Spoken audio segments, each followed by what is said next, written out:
Hello, everyone, and welcome to the Garnet Sports Network. I am Matt Fine on the final day of the regular season, and we know one thing late this morning.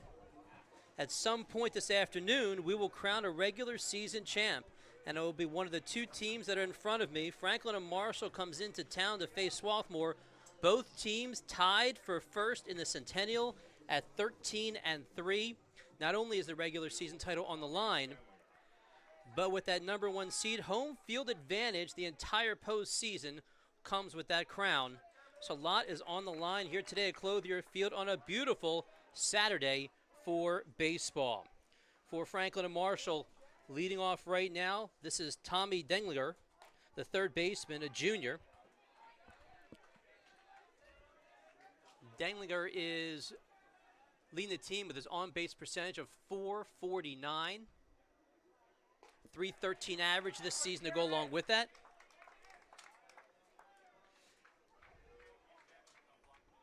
Denlinger will be followed by Spencer Burson, Bobby Feliz, Jacob Hoffman in the DH spot batting fourth.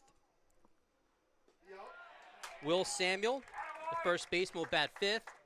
A.J. Desitels, the second baseman, in the sixth spot, followed by Pat Elliott, Patrick Satina, and Evan Varga. That will round out the 9 for Coach Horning and his crew. On the mound, you're watching the freshman, number 44, Jeremy Jensen. Jensen, a 5.66 ERA. He is 4-0 on the year. This is his sixth start, 15th appearance.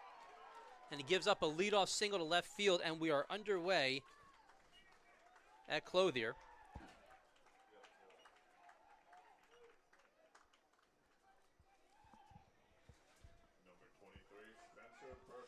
And here is Spencer Burson, the center fielder. The sophomore batting .351 this season.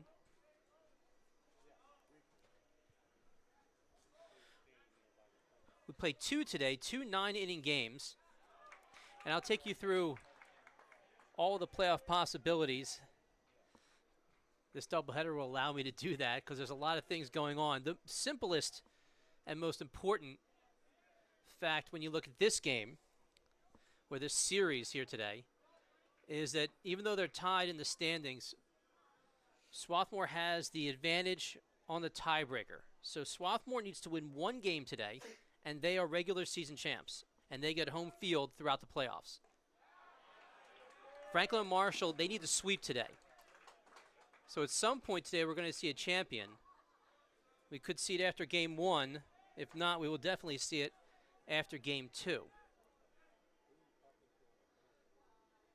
No balls and 2 strikes to Burson. Fastball just misses. And it's not worth going through all the 8 million different possibilities with all the different teams, but I will kind of break it down for you a little bit with these two. And I'll take you through the other teams that are trying to make it into the postseason. But the reason that Swarthmore has the advantage in terms of the tiebreaker is because if they end up with the same record, of course, that means they will be head-to-head tied at 1-1 as this ball's hit deep to left field back, and this one's gone. Early on, a hole for Swarthmore as Burson takes it deep to left field and over the head of Austin Burgess in left. And 2 batters in, we have a 2-0 lead in favor of Franklin and Marshall. So not the way that the Garnet was hoping to start this game. As that ball hung up there, it's a little bit too long in that zone.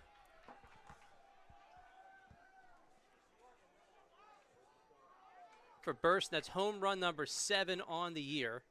And this brings up Bobby Feliz. 2 batters, 2 hits, 2 runs. Feliz is the best offensive player on this team. Leads the team in a lot of different categories. 139 at-bats coming into today. 50 hits. He has 13 doubles. Also tied for the team lead with 8 home runs. And he leads the team with 49 RBIs. One more RBI today for Feliz, and he would set a program single season record. 50 is the record. He has tied it at 49. Just getting back to that situation with the playoffs. A tie in the standings goes to Swarthmore. As one goes down, that's the first out of the afternoon. Feliz is down swinging. The tiebreaker is how teams did against the next best team in the league. So if these two teams tie for first, and if that happens, they would both be 14-4 if they split today. Then you look at the third place team. How did they do against the third place team? And then the fourth place team, and then the fifth on down the line, depending on how it goes. And right now, Swarthmore has the advantage with those kinds of matchups. Right now, Washington College looks like it's the third place team. And earlier this season, Swarthmore swept Washington College, but Franklin and Marshall split against them. And then you can look at a team like Hopkins, where Swarthmore split against Hopkins, but Franklin and Marshall was swept against Hopkins. So it's those kinds of matchups that allow Swarthmore to pretty much hold any and all tiebreakers heading into this afternoon. So again, one win for Swarthmore. They are in. The Diplomats need both. This is Jacob Hoffman, the designated hitter, by the way. Batting .365 this season. That leads the team. He takes one in close to the hands. The count goes 3 balls and 1 strike. If you're joining us late, already 2-0 in favor of Franklin and Marshall on a home run by Spencer Burson. The center fielder took it to left field over the head of Austin Burgess. And down goes number 19 with a walk.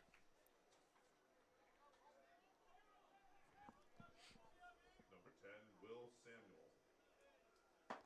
For Hoffman, just his 6th walk of the year. He's a guy who likes to go up there and hack. And here's Will Samuel, the first baseman, a senior. Samuel at .267 this season. Defensively behind Jensen, we have Luke Mutz at third, Max Rothwarg at short, Nate Jabbar at second. Matt Silvestri is playing first. Austin Burgess is in left field. Kirk Terada Herzer is in center. Paul Cook, number 1, a senior, he's in right. Behind the plate, number 5, Andrew Olson.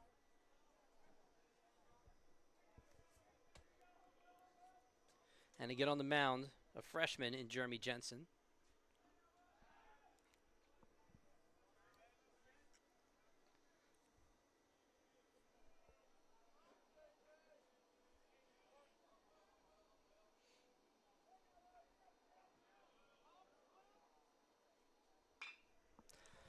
This ball down the line in right field. This is going to go into the corner. Cook gets to it, brings it home. And on the relay, runners at second now and third, still just 1 out.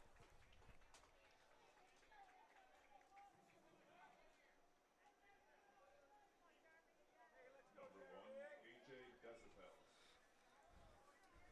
So Jensen's struggling early on here. He's got runners at the second and third. Still just the 1 out, and we're already going to have a meeting here on the mound. That is Coach Matt Midkiff in his 9th season with the Garnet.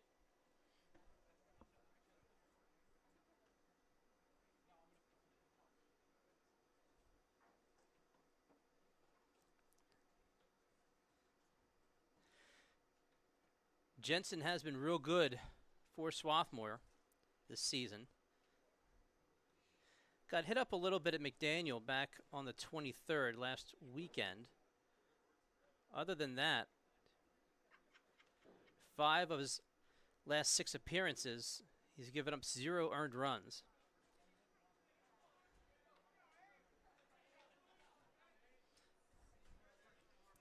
So struggling like this early is unusual for number 44. He's got some work to do now. Already 2 across. A couple of runners in scoring position. Still just 1 away. And here's A.J. Desitels. Number 1 looks at a curveball for a strike.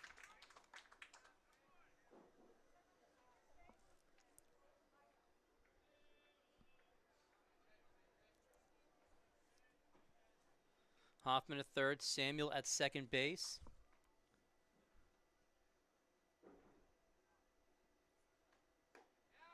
Fastball just missing off the plate.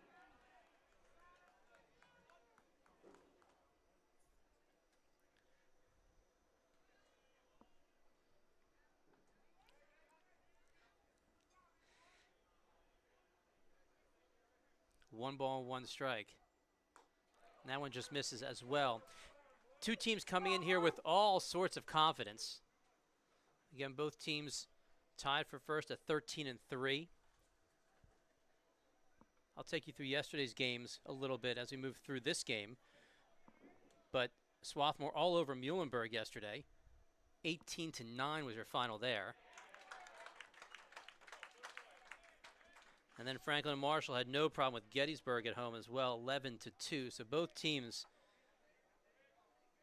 really beat up on their opponents yesterday, and that's what set us up today for two teams at 13-3. Just stays alive. Franklin Marshall ran out to an early lead in the conference. They won their first 8 Centennial Conference games before struggling a little bit when they fell to Hopkins. They were swept by them 2-0, and then they split with Washington College.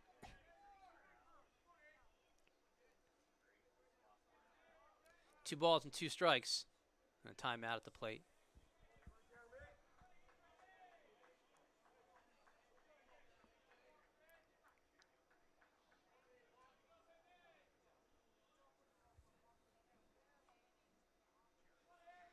Here's the 2-2 in the dirt. The count goes full, 3 balls and 2 strikes.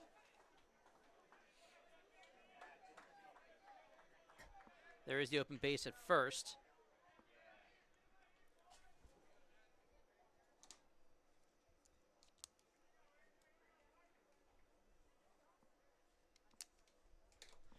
The 3-2, and that pitch misses. That is ball number 4, and down the first goes Desautel. That's a second walk this inning. Number 16, Pat Elliott.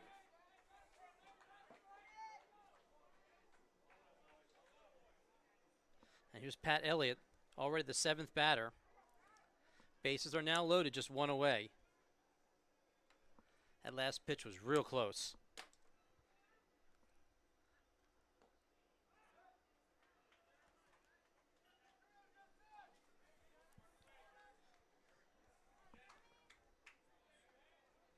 Elliott batting .302 this season. 29 hits in his 96 at bats.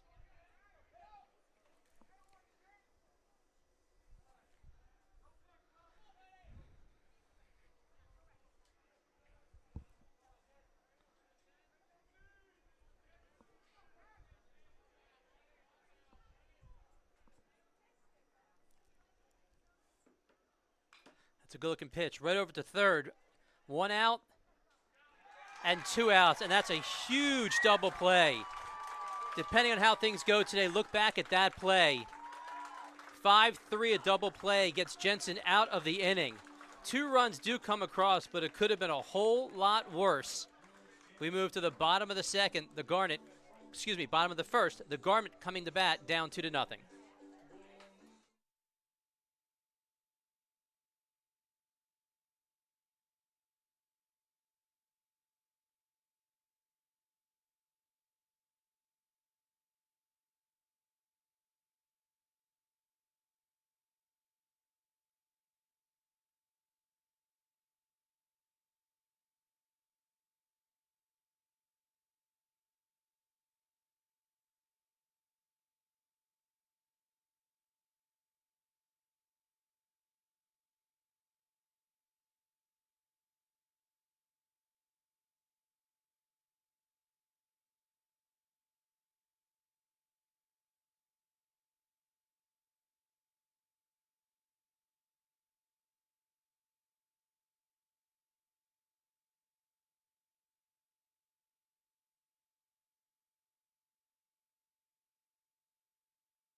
We are back. Matt Fine on the Garnet Sports Network.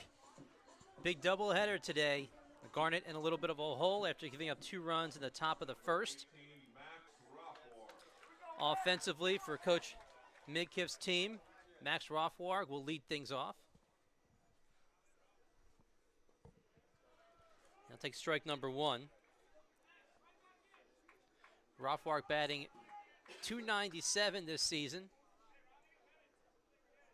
Spent the second half of the year in that number 1 spot. He falls behind, no balls and 2 strikes. After Rothwarg, we'll see Luke Mutz, Austin Burgess in the 3-hole. Paul Cook will bat cleanup. Matt Silvestri, number 5. Michael Seppi will DH, bat 6. And he takes one right on the knee, so a leadoff base runner. Nate Jabbar will bat 7th. Kurt Tirada Herja, the center fielder, will bat 8th. And then Andrew Olson, the catcher, will bat number 9. So after a hit by pitch, a base runner, we see the 3rd baseman, senior Luke Mutz. Mutz is batting .426 on the year. 63 hits. He's got 49 runs, if you can believe it, 82 total bases.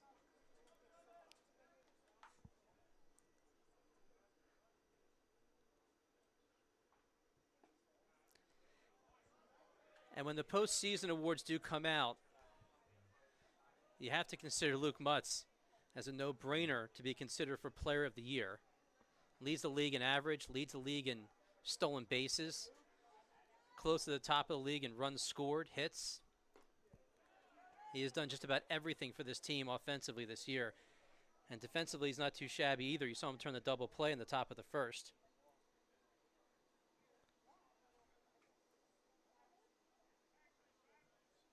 Gotten a hit in 21 of his last 22 games.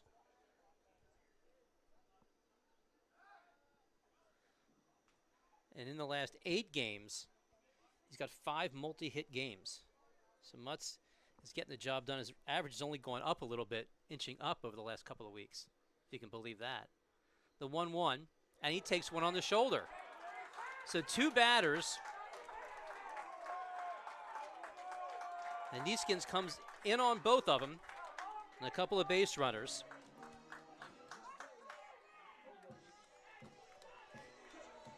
Let me introduce you to the pitcher for Franklin and Marshall, Greg Neeskins.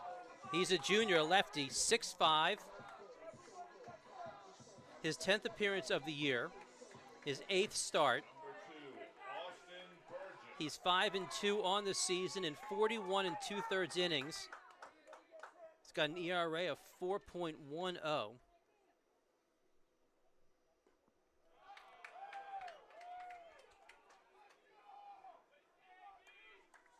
This is Austin Burgess, one of the other offensive stars for this team. So many players in this team can hit,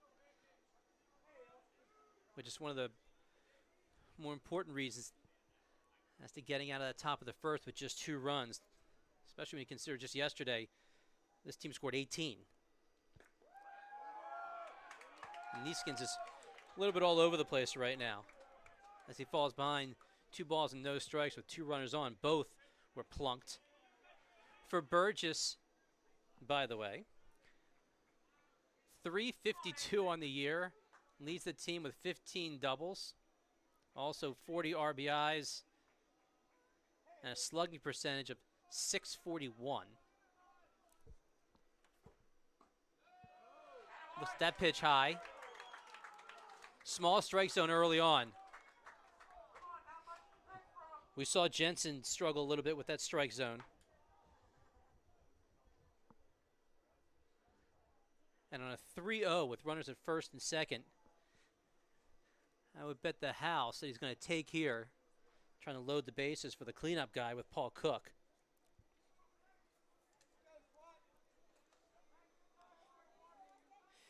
Yesterday in that win against Muhlenberg, Swarthmore not only scored 18 runs, but they picked up 20 hits. Burgess had 2 of them.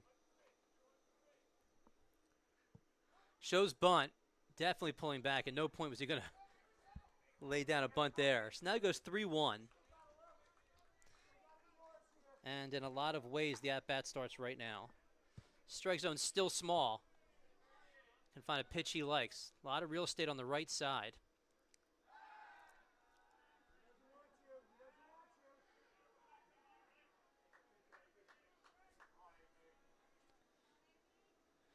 Burgess has 6 home runs this year. That's also a tie for the team lead.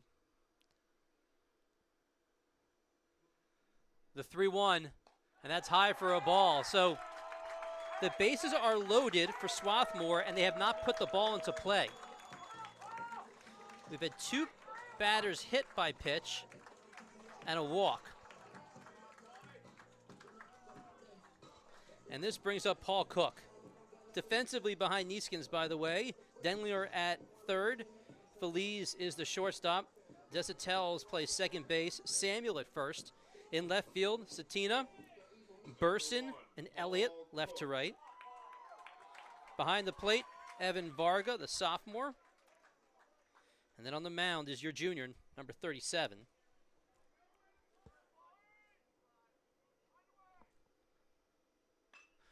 First pitch to center field.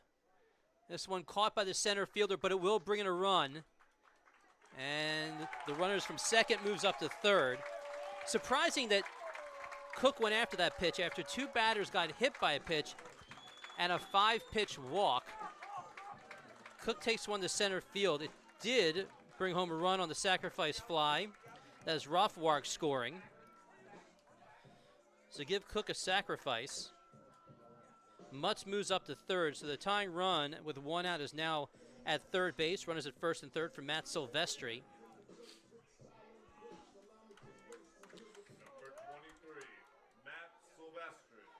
Silvestri is a freshman, batting .311 this season.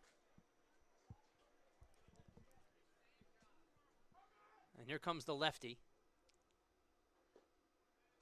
That one finds the plate. No balls and 1 strike to Silvestri. Neeskens got ahead of the 1 batter. He got ahead of Rothwark, but then hit him. He was at 1 ball and 2 strikes in that at bat when he hit Rothwark. Besides that, he's been behind pretty much everybody.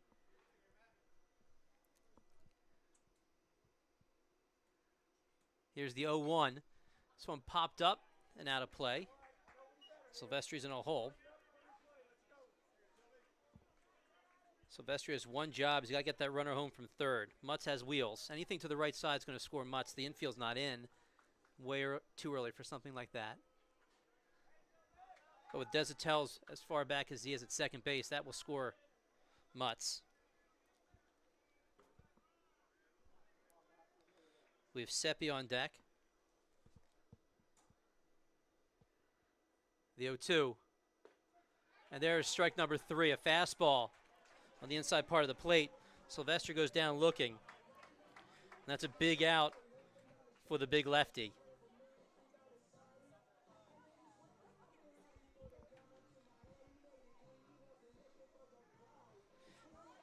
If Neeskens looks big on the mound, he is. There's a reason he looks so big. And the junior is 6'5", 225 from Pine Brook, New Jersey.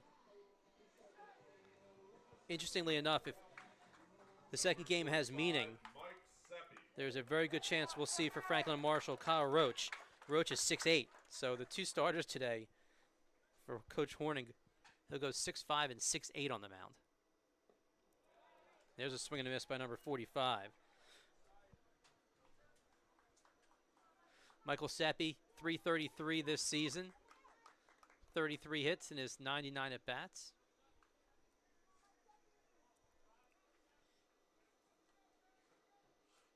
Seppi had 3 hits yesterday afternoon. 5 RBIs in the win over Muhlenberg.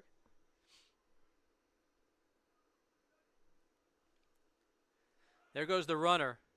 No throw. And then caught at third in a tough play and a really good play defensively by Denlinger. Stops that ball from going into left field. You had Mutz leaning towards home. And it looks like he kind of shook himself up a little bit trying to get back to third. A really good throw from Varga. Might have gotten Mutz at third. But the throw is offline a little bit. And again, Denlinger did a really good job of not allowing that ball to go into left field. That easily would have scored a run. So give Burgess a stolen base. The force plays off. 1 ball and 1 strike.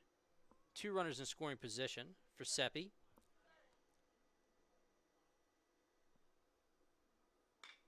This ball hit to the right side. And that is out number 3.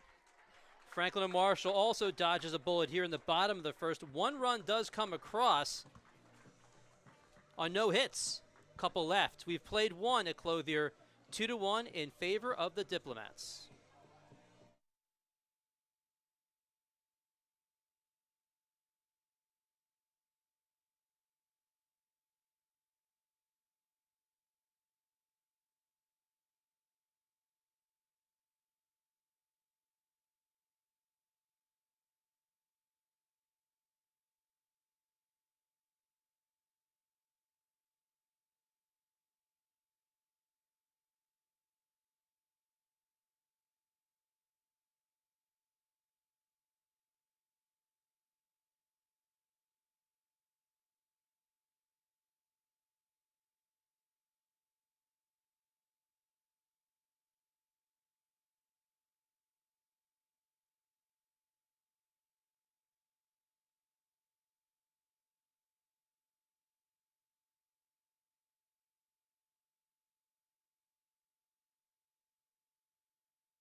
Welcome back, top of the second on the Garnet Sports Network. Matt Fine with you.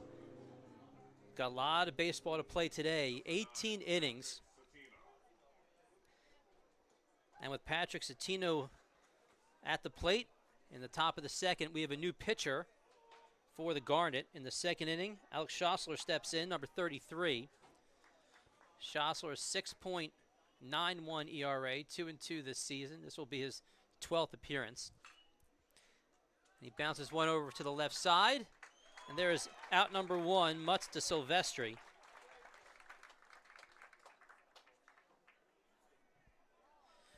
For Jensen, struggled a little bit in that first inning as Evan Vargas steps in. It's not very unusual. It's not like Coach Midgiff had an idea that Jensen would go 5, 6, 7 innings. If things worked out perfectly, he was probably going to go 2 innings. But struggling like he did, they decided to make a change a little bit earlier than he might have, but only by an inning or so, as that ball is hit foul to right field. That's how Coach Midgiff works. You'll see at least each game, you're going to probably see somewhere in the neighborhood of 5, 6, maybe 7 pitchers, depending on how the game goes in each of these games. For Jensen, 1 inning pitched, gave up 2 runs, both earned. 3 hits, walked a couple, and struck out 1.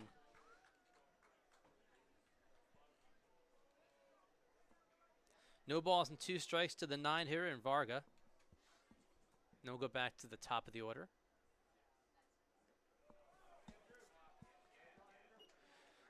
Varga is a sophomore, batting .267 this season.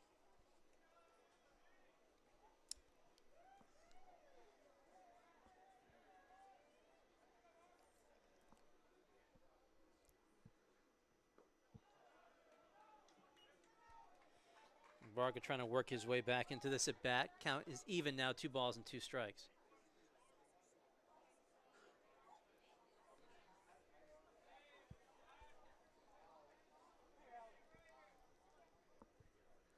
The 2-2. High hop. This one's going to be tough. Quick throw from third. And he gets him. That's Luke Mutz kind of cutting off Rothwarg a little bit, taking his momentum towards first. And another 5-3 put out. Second consecutive one. And we go back to the top of the order. Denlinger single to left field in his first at bat.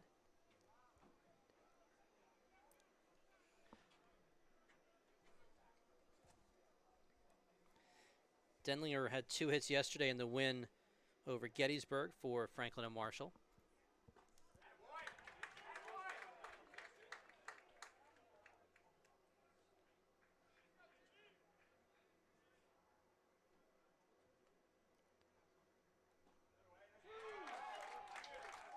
That home run that Franklin and Marshall had in the top of the first is adding to a program record they've already set. The 31st home run was a school record. That is number 32. So this is a team that can hit home runs. Both teams can go deep when they want to, or when they can.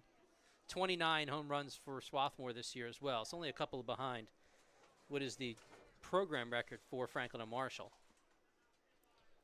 Here's the 1-2. Fastball misses. It's good location. Count goes even.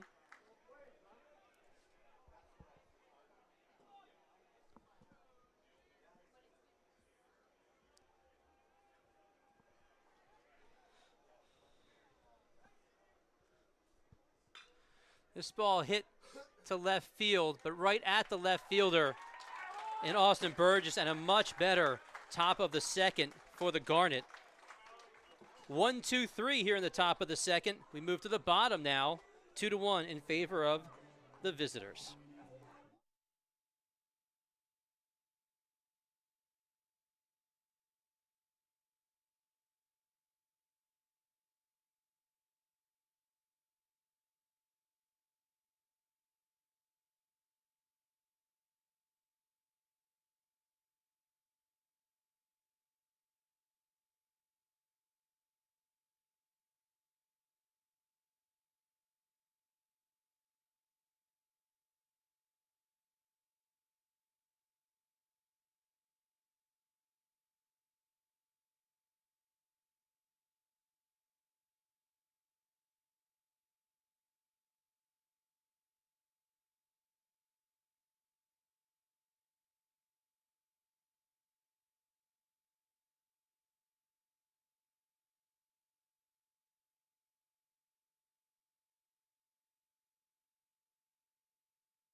Bottom of the second, Nate Jabbar, Kirk Terada-Herzer, Andrew Olson, 7, 8, and 9 are up facing Neeskins, who gave up 1 run in the bottom of the first inning.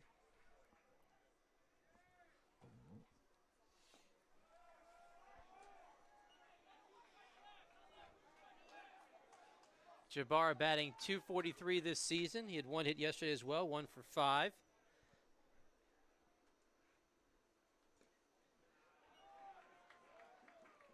Good location on an 0-2. The count goes 1 ball and 2 strikes.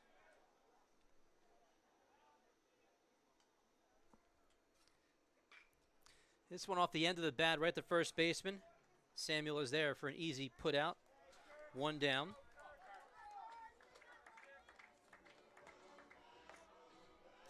Here's Kurt Terada-Herzer, the center fielder.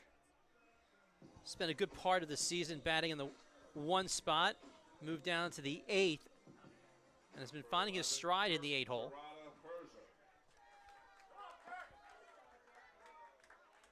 He's been hitting very well as of late as he lays down a bunt. A little bit too hard and a little bit too much at the pitcher, and just gets the out at first. So 1-3 on the put out. That was so quick I didn't have a chance to tell you that Terada Herzer yesterday was 3 for 5, had 3 runs scored. So he goes down, and that brings us to one Andrew Olson, the catcher, in his first at bat this afternoon. Number 5, Andrew Olson. Olson 283 this season, 13 hits in his 46 at bats.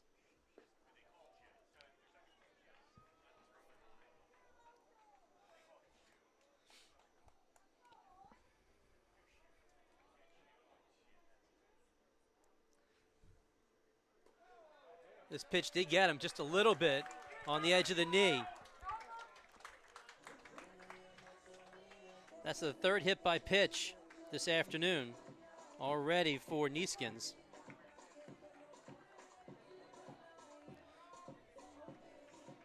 So through 9 batters, Neeskens has 3 batters that he's hit. And if we were playing Little League, I think that Neeskens would be 1 hit batter away from having to sit down. That's the rule in Little League, isn't it? I think it's 4. But anyway, go back to the top of the order. Here's Max Rothwarg. First pitch to right field. Hit pretty hard, but right at Elliott.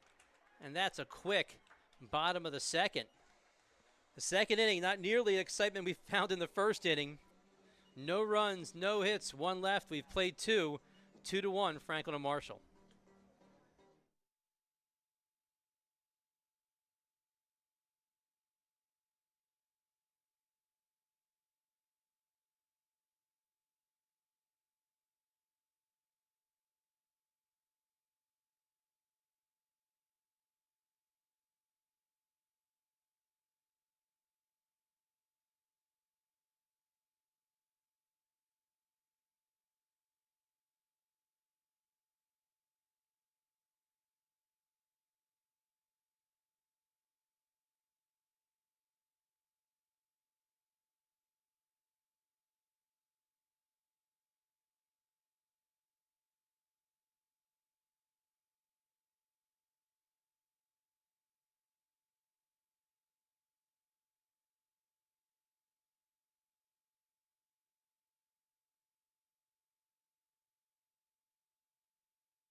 We are back, top of the third, 2-1 in favor of the Diplomats. We have Alex Schossler still on the mound in his second inning of work. He'll see 2, 3, and 4.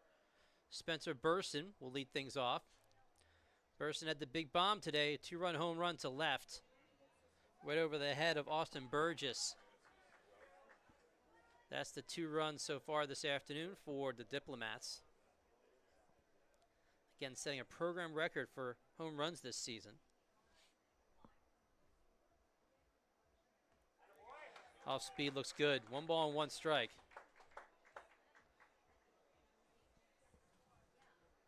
Schessler put down the Diplomats 1-2-3 in the second. This ball hit pretty hard to center. Back goes Terada Herzer, and that is out number 1. Number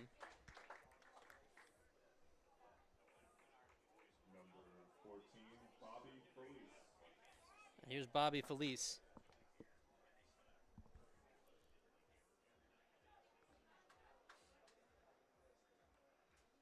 Felice 1 RBI away from the program record for 1 season. He's got 49.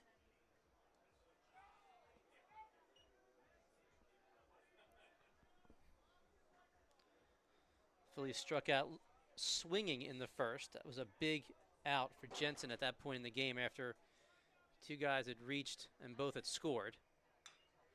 Bounces one high over the head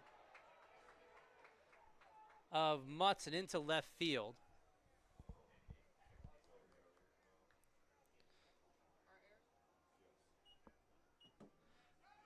And that's ruled an error in E6. Tough play for Rothwarg on that high hop. So one out base runner. Feliz reaches. And this brings up Jacob Hoffman, the designated hitter. He walked and was stranded at third back in that first inning.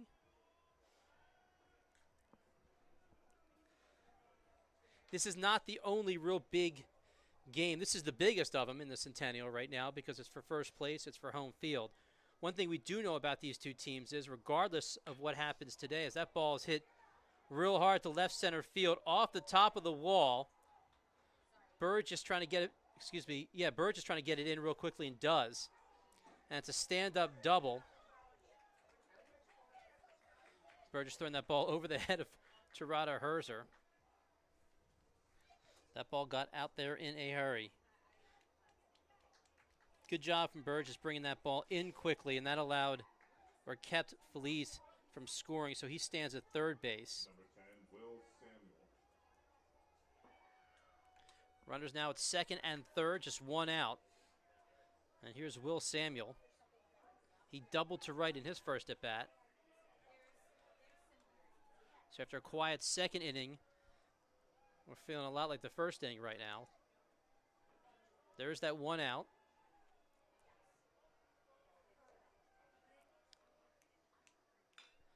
This one also hit the other way. It's going to stay in the air long enough to be pulled in by Burgess, but a run will come in. And that throw hits off the runner, but doesn't get far enough away to score. That was a dangerous play for half a second. So sac fly and RBI for Samuel. In comes Feliz. That's a 3-1 game right now. Hoffman moves up to third as well on that fly ball. Number 1, AJ Desatel.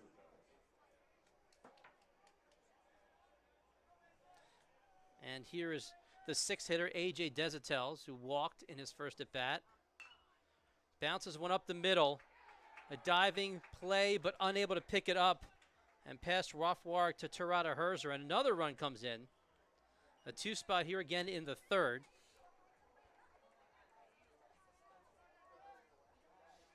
That's Hoffman scoring. So Feliz has scored, Hoffman has scored. Give an RBI to Desitels. And a 4-1 game in favor of the Diplomats.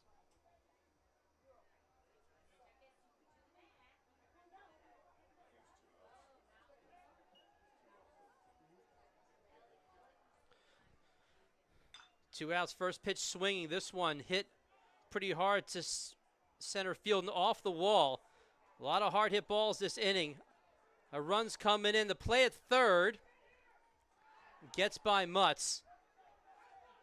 And a triple, an RBI triple for Elliott as Desitels comes all the way around to score from first. He's running on contact with two outs. And 3 runs are in, a 5-1 ball game. Number 9, Patrick Satina.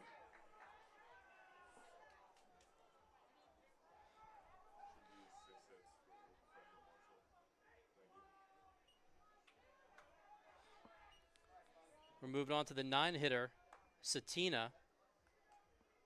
He grounded into a 5-3 putout in the second inning. That pitch just misses outside.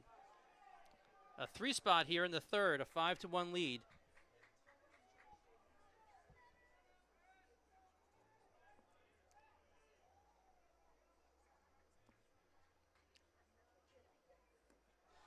Some really hard hit balls. Elliott smoked that one to center field. Hoffman went to left center field. Even the out from Burson to start the inning was hit pretty hard.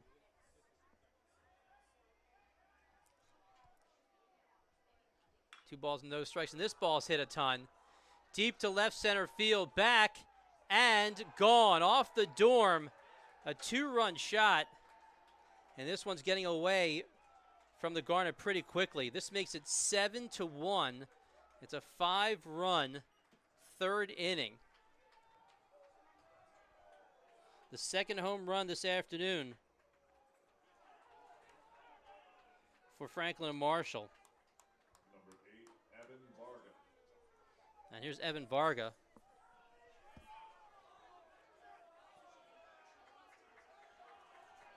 For Satina, that's just home run number 2 this season. Hard hit ball, scooped up, and a good throw across, and that will get Swarthmore out of the third inning, but all sorts of damage done. A 5-run third.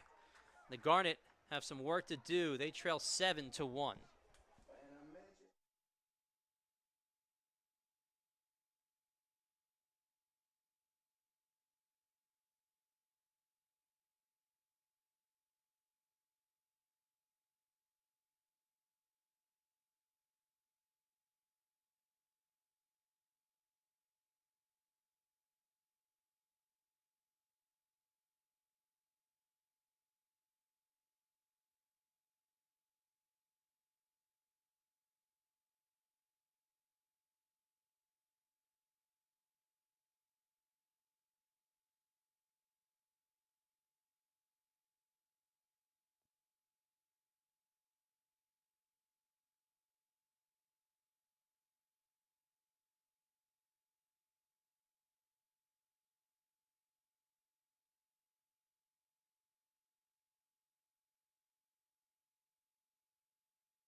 We are back, bottom of the third. 7, Luke Muck. We'll see 2, 3, and 4. It starts with Luke Mutz. He slashes one to the left side, just foul. 7-1 ball game. 7 runs, 6 hits, no errors for Franklin and Marshall. 1 run, no hits, and 1 error for the Garnet. Still looking for hit number 1. This is one of the guys that can do it. Yesterday, Luke Mutz was 4 for 6. He lays down a bunt off the pitcher's hand and safe at first. So Mutz reaches in his second at-bat.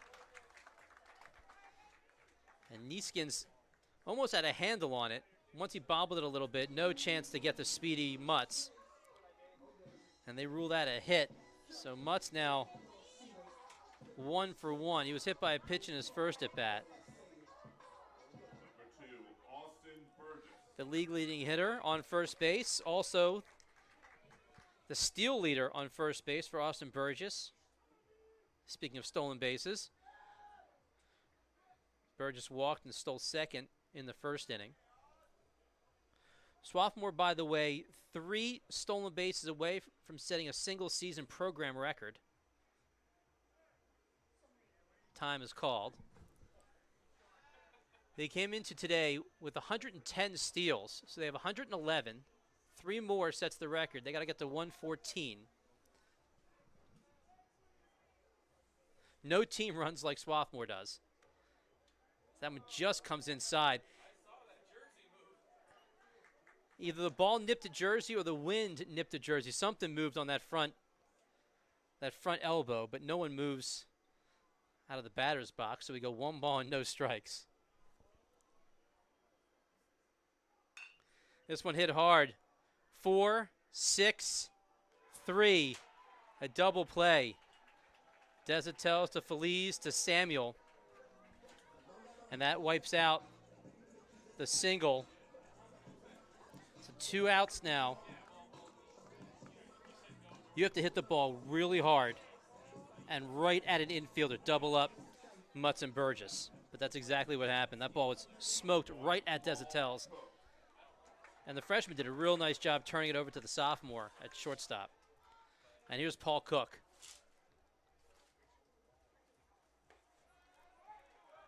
If anyone ever tells you that baseball is not a game of inches, just show them that last play. The pitch prior to the double play, that ball came so close to hitting Burgess. Just missed him, as it looked like it actually even touched his uniform. And then Burgess hits one right on the screws, but right at the second baseman. And now we have 2 outs. This one popped up on the left side, just in foul territory and foul. Satina kind of lost his footing there for a second. That was his ball if he kept his footing. Instead, it's just a long strike. Looks like he might have turned his ankle a little bit.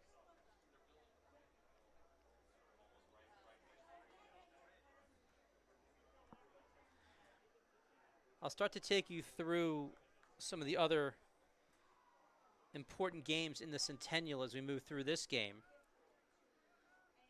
Try to get to that in the 4th inning.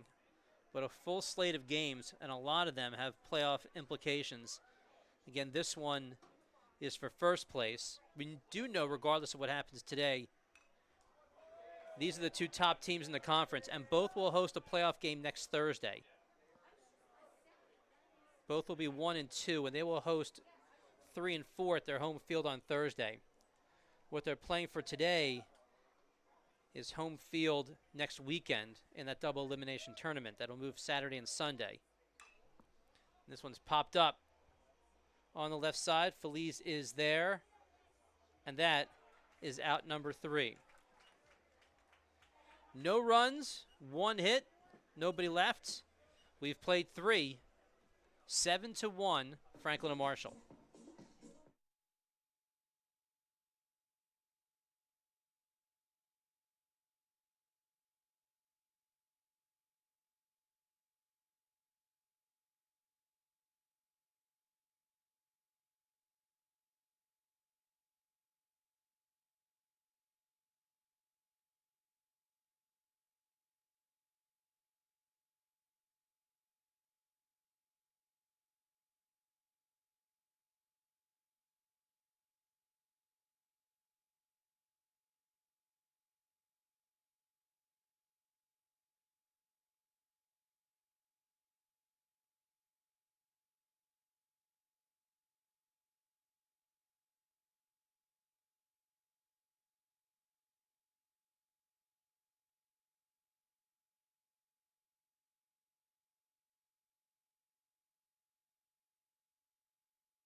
Top of the fourth, we go top of the order for Franklin and Marshall.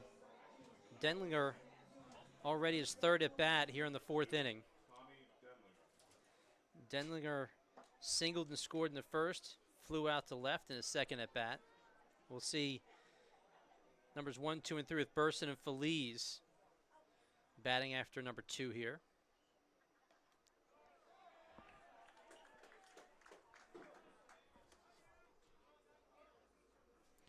Around the Centennial, a lot of important games today. You got the game here, as I mentioned, for first and second place.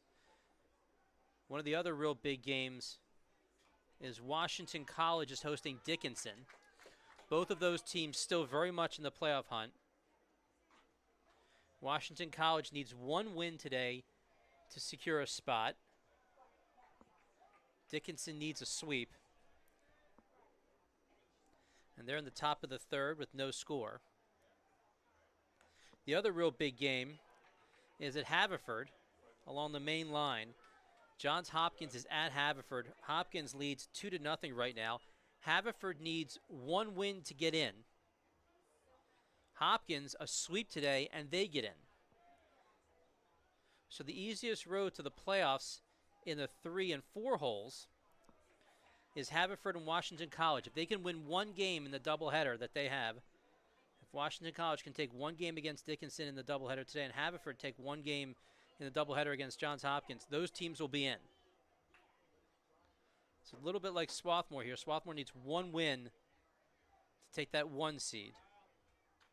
And there is out number 1.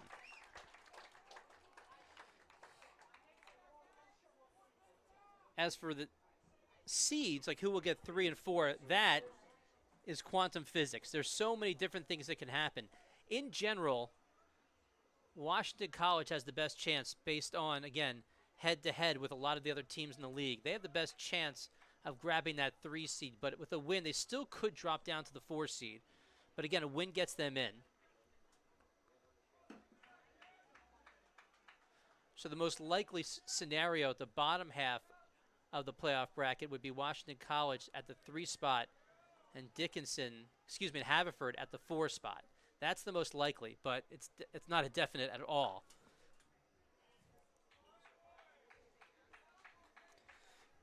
And you remember seeds 1 and 2 host on Thursday, and then all 4 teams come to the 1 seed.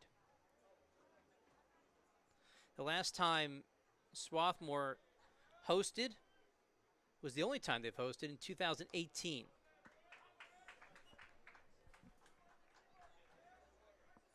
Two balls and 1 strike to Burson. He's 1 for 2. He's got that home run in the first inning.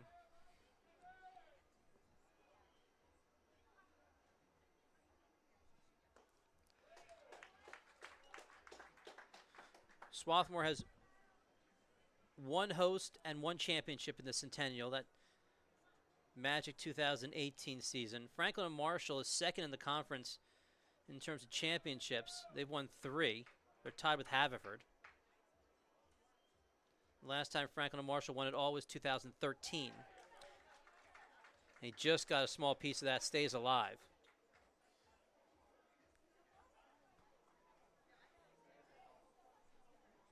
Midkiff wants to know why that wasn't a clear swing and a miss.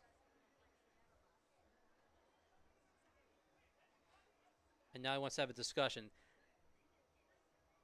I think Olson thought it was a clear swing and a miss because he gave the umpire a little bit of a look of disbelief, and also he got up quickly and tried to tag on the drop third strike, tried to tag Burson. What's interesting is I don't know why the home plate umpire would need help. He's the closest one to it. And if the ball hits the bat, you're going to hear it. You cannot have a ball hit the bat and be silent. So it's the guy that's 3 feet away, and now he's going to consult with the guy who is more than 90 feet away. So it's an interesting move here by the home plate umpire to have this kind of discussion with anyone else but himself. And I don't know how they changed this call. That never hit the bat, Blue. Come on, Blue. 23 knows he struck out. So that is a foul tip, and that counts 2 balls and 2 strikes.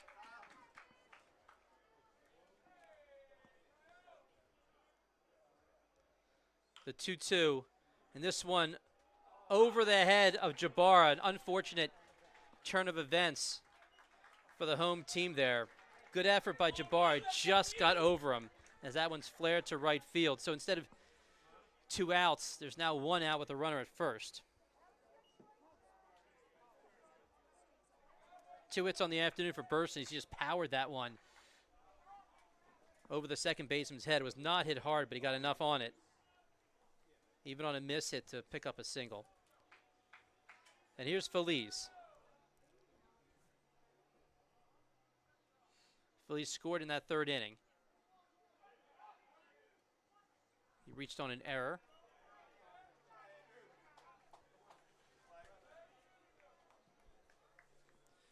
On the mound, by the way, number 27, Kyle Jones-Shaw, the 3rd pitcher this afternoon. He's replacing Schessler.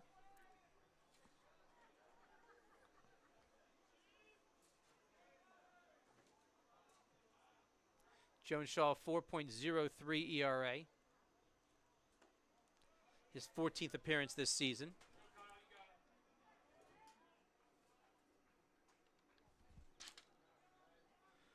For Schessler, 2 innings pitched. He gave up 5 runs, none of them earned. 4 hits.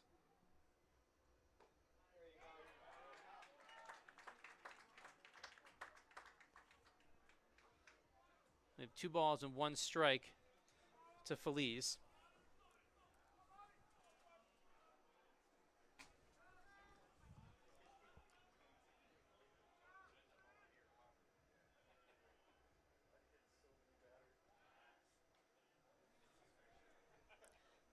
Getting back to the playoff scenario that we would likely see regardless of what happens today. Swarthmore will host that first game on Thursday. Franklin and Marshall will host its first game on Thursday as well. So Swarthmore most likely to see Washington College on a delayed steal. No one was on second, so there's really nowhere to go. Rothwark and Jabbar, neither one broke towards second when Burson started breaking towards second. That ball almost went into center field. But stolen base nonetheless. So a runner at second now with that 1 out. So on Thursday, a game we'll have here on the Garnet Sports Network, you will likely see Swarthmore against Washington College or against, let me do that whole thing again. I want to look at my notes to make sure I'm saying this right. So Swarthmore will host Washington College or Haverford, most likely. Not definitely, but most likely. This pitch beaten into the ground. There's so many teams, it's a little bit confusing to me. I'm looking at all the different records because Washington College, Dickinson, and Haverford all are at 9 and 7. And Hopkins is at 8 and 8. That's why Hopkins needs a sweep today. One of the reasons they need a sweep. But a sweep would get them in at 10 and 8. So again, Washington College and Haverford both need just 1 win. One of those 2 teams will likely face Swarthmore on Thursday. This ball's hit deep to center field. Back and gone. Over the wall it goes. Straight away center field. It just got into the trees. A 2-run home run for Feliz. And this is a 9-1 ball game in favor of the Diplomats.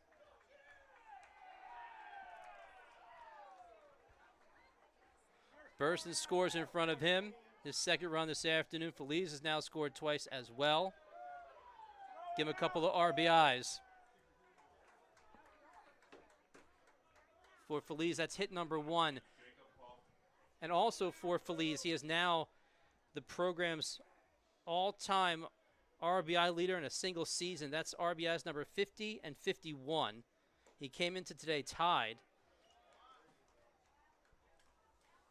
And here's number 19, Jacob Hoffman. The 3rd crooked number in 4 innings this afternoon for Franklin and Marshall. This one picked up. Momentum takes Mutz across.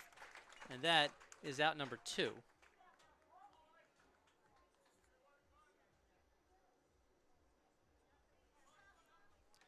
We're in the 4th, and every batter in the Franklin and Marshall starting lineup, with the exception of the number 9 hitter, and Varga has reached with a hit today. That includes this guy, Will Samuel. He doubled in his first at bat.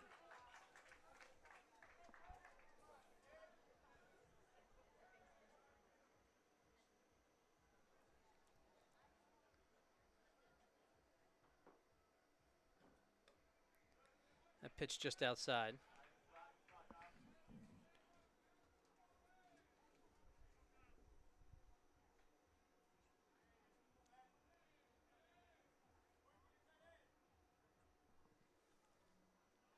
One ball and one strike.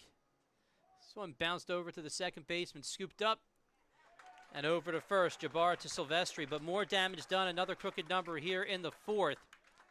It's a 9-1 lead for Franklin and Marshall.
Bottom of the fourth, numbers 5, 6, and 7. Matt Silvestri will lead things off, followed by Michael Seppi and Nate Jabara. Number 23, Matt Silvestri. And they're facing Neeskins, the junior lefty. First pitch, scooped up by Feliz over to first. One pitch, one away here in the fourth.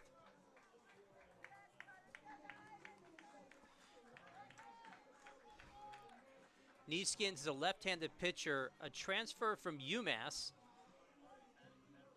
Franklin and Marshall recruited him out of high school, couldn't get him. He went to the Atlantic 10 and went up to Massachusetts to play.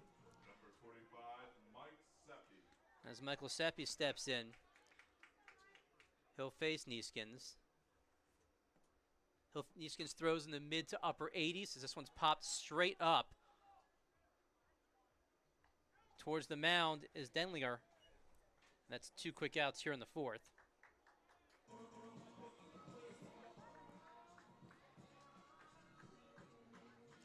Neeskins has a curveball, a slider, changeup. The changeup and slider are some of his best pitches. Number 14, Nate Jabara. He was a reliever last year, moving into the starting rotation this year, as Jabara takes strike number 1 at the knees.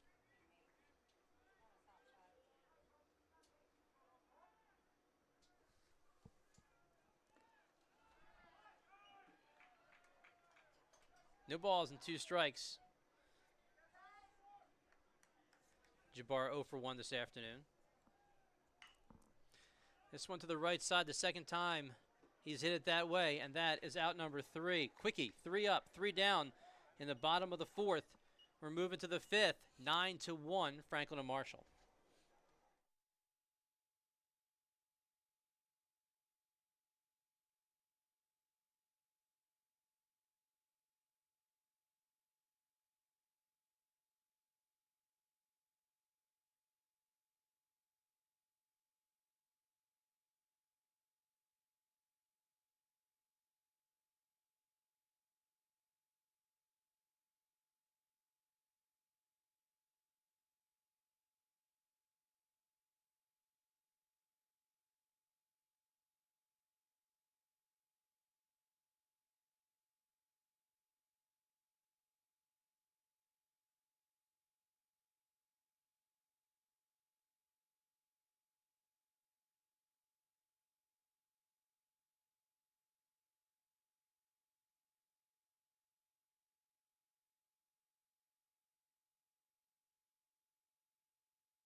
We're in the 5th inning now. Matt Fine on the Garnet Sports Network with you on the final day of the regular season here in the Centennial.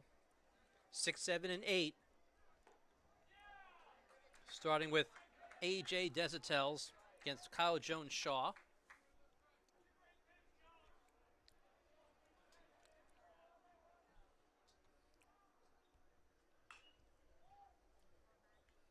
Bounced over.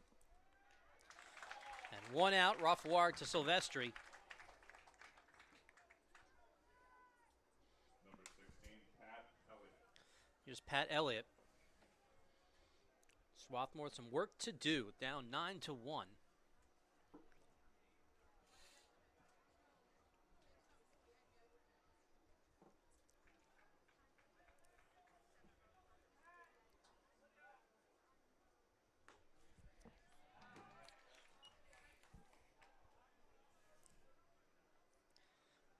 Elliott 1 for 2. He tripled to deep center field in the 3rd. This one right at the pitcher. First he defends a very tender area, and then he picks up the out. 1-3 on the putout. And that is a reaction play unlike any other. So with 2 outs, they're going to check him out on the mound. That'll take the breath out of just about anybody. So Mikiv comes out, says a few things, or asks a few things, and he goes back to the dugout. And Jones-Shaw will live to see another day. They'll give him a pitch or two. It's not easy being 60 feet away from a hard round ball that's coming right at you sometimes.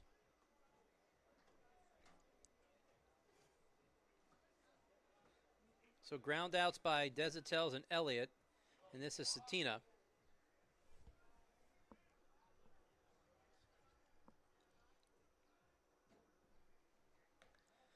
Satina has a long ball as well, a home run in the 3rd. He's 1 for 2.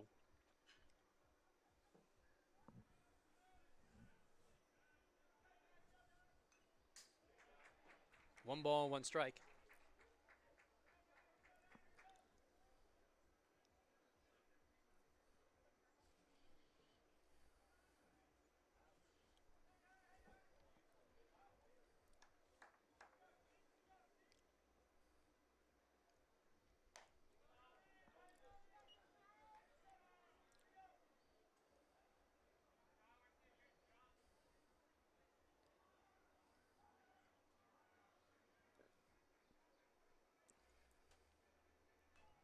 These 9 runs, already the 2nd most given up by Swarthmore in conference this season. They did give up 10 runs, but they won that game last weekend against McDaniel. They won 12-10.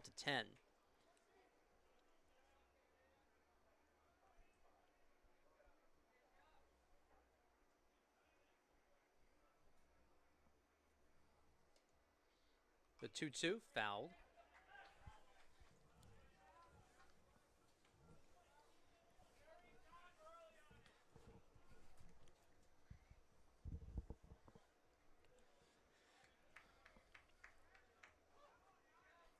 Twos are wild. 2 balls, 2 strikes, 2 away in the 5th. Defense playing straight up. That one misses high, so we'll go full.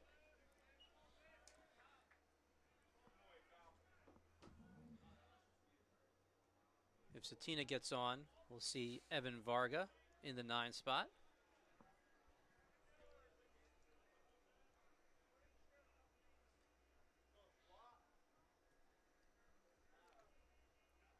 The 3-2.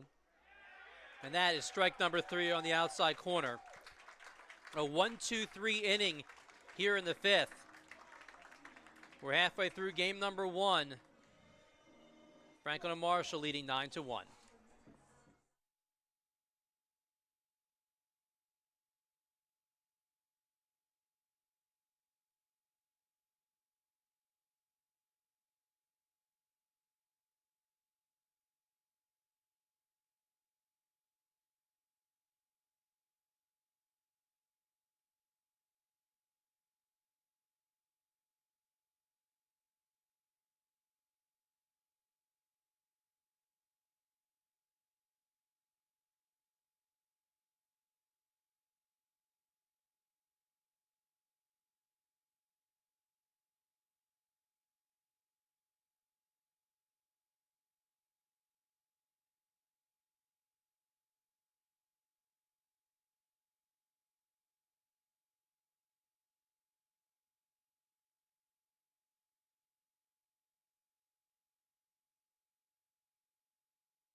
We are back here, bottom of the fifth. This is Kirk Terada-Herzer leading things off.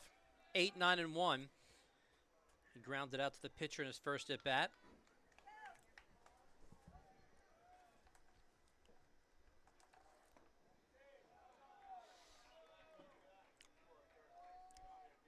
Terada-Herzer 3 for 5, as I mentioned in that game against Muhlenberg yesterday.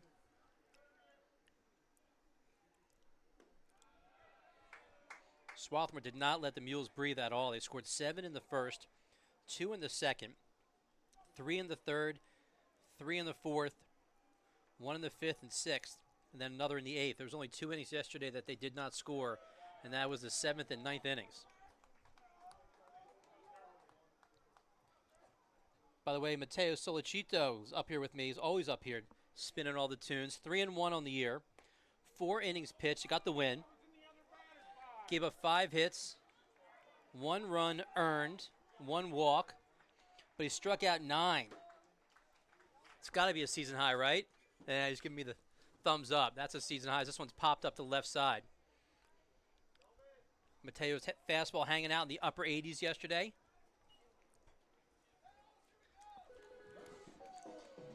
It's a good chance. We're not going to see him today, of course. Good chance we'll see him at some point next week. So 1 out here in the fifth. Number 5, Andrew Olson.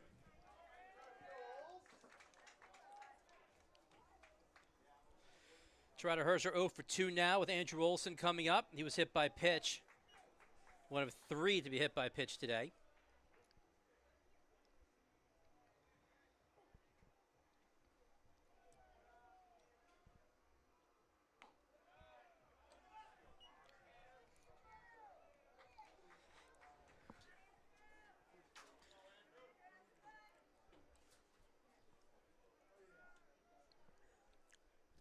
Two balls and no strikes. 3-0. Imagine will be taking here. You need base runners when you're down by 8. Got to start plugging away slowly but surely. Just a great atmosphere here, by the way, at Clothier. It's been a really cold, wet spring so far, but today is absolutely beautiful. It's sunny. There's a little bit of a breeze blowing out. The stands are basically full. Even Franklin and Marshall bring in the food today. They have a tent set up along the first base side behind the dugout where they're trying to enjoy their last regular season hurrah. Again, they'll be home on Thursday, but this is the end of the regular season for them as well. That pitch misses. And a 1-out walk to Olson. So he's been hit by pitch and he's walked. Olson's reached twice without swinging the bat. We go back to the top of the order for Max Rothward. Again, this is also senior day in a lot of ways, even though they'll be home again next week. It's the last regular season game.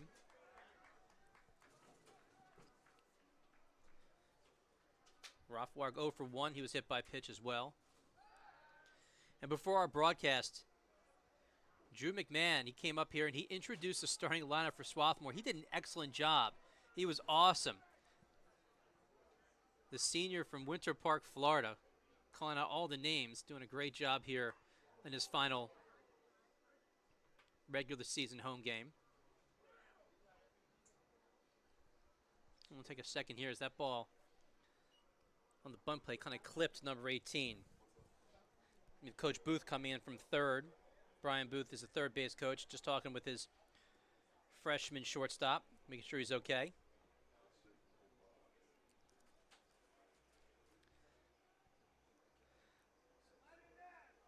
I'm going to guess there also might be a discussion there. Booth was talking to the umpire a little bit. I was wondering, and this might be conjecture, but it looked like Varga might have interfered on that. He kind of came up a little bit on the bunt play, and I wonder if he had any contact with Rothward, but we move on the 0-1 becomes 0-2.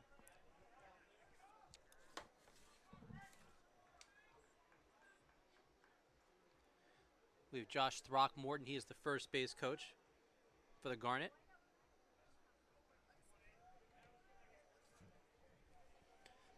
both Coach Midkiff for Swarthmore and Coach Horning for Franklin and Marshall, both in their 9th year. Coach Horning is now the all-time winningest baseball coach in Franklin and Marshall history. There's the 0-2, bounce back. Trying to get the lead runner, and Neeskins does at second base. So 1-6 on the putout. Good play by your 6'5" pitcher. That's not an easy play. They make it look easy, but to have the wherewithal to grab that ball, then make a 180 and throw a ball right to second base with a runner bearing down on you is not an easy play. But it's a play nonetheless, and 2 outs. So officially, Rothwarg bounces into a fielder's choice. And here's Luke Mutz.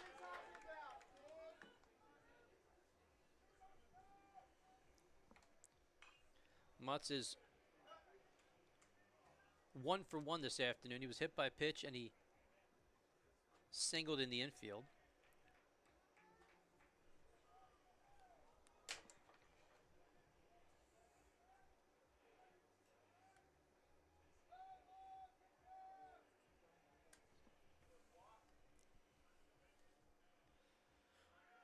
Rothwarg at first, and that ball's hit a ton to right center field. That one's off the grass and over the wall, and it's an unfortunate bounce. There was absolutely no way that Rothwarg was not going to come around third and score on that ball, but because it went over the fence, it's a ground rule double. Everybody moves up 2 bases. So things just not quite, even when they're bouncing Swarthmore's way, they're really not bouncing Swarthmore's way, at least not fully. So ground rule double to right center field. Mutz is now 2 for 2. Rothwarg has to stay at third. And here's Austin Burgess. That was an easy run if that ball had not cleared the fence. When that ball got over the fence, you had Rothwarg almost already at third base. So here comes Burgess. This one hit at the shortstop. And over to first. And that will do it for Swarthmore here in the 5th. No runs, a hit, couple left. We've played 5, 9-1.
We were back, 6th inning. Franklin and Marshall in control here in game number 1 of a 2-game set. This is number 8, Evan Varga.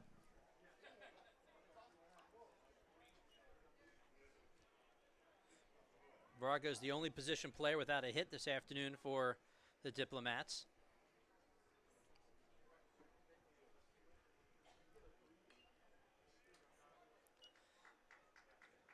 If things keep going the way they are going, Game number 2 will be a winner-take-all for these two teams.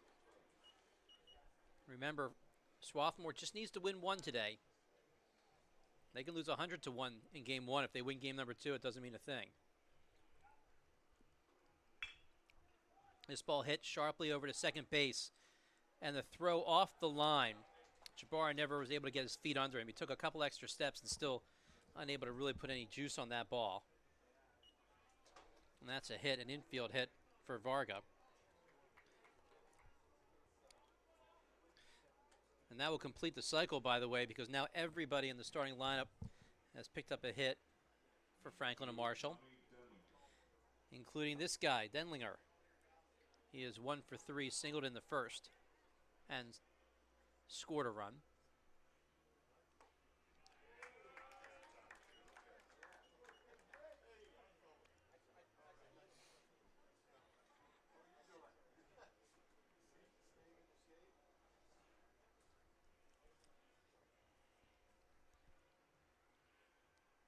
The 0-1, well outside. That one gets by Olson, and down to second base goes number 8 on the wild pitch.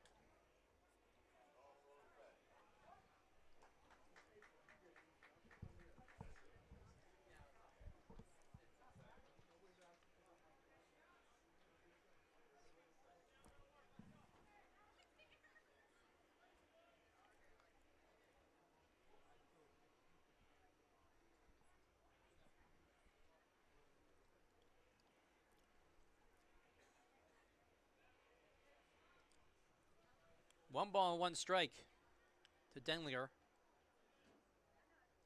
This time he squares up the bunt. Good play down to second base, and that is an out. The bunt play did not work.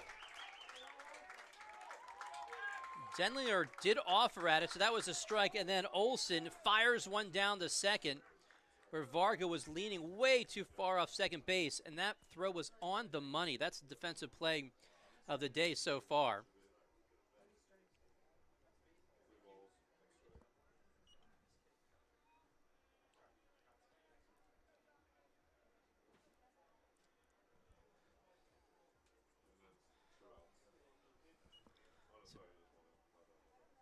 So the 1 out now, a 3-1 count. Oh, excuse me, it's a 2-2 count, not a 3-1, 2-2 count, and 1 out.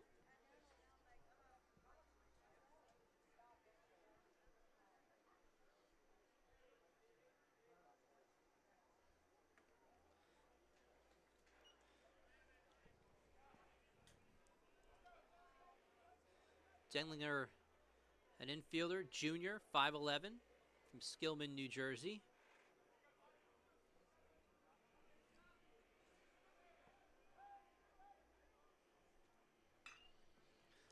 This one to right field, and it's going to land at the feet of Paul Cook. And another base runner, this time a 1-out base runner.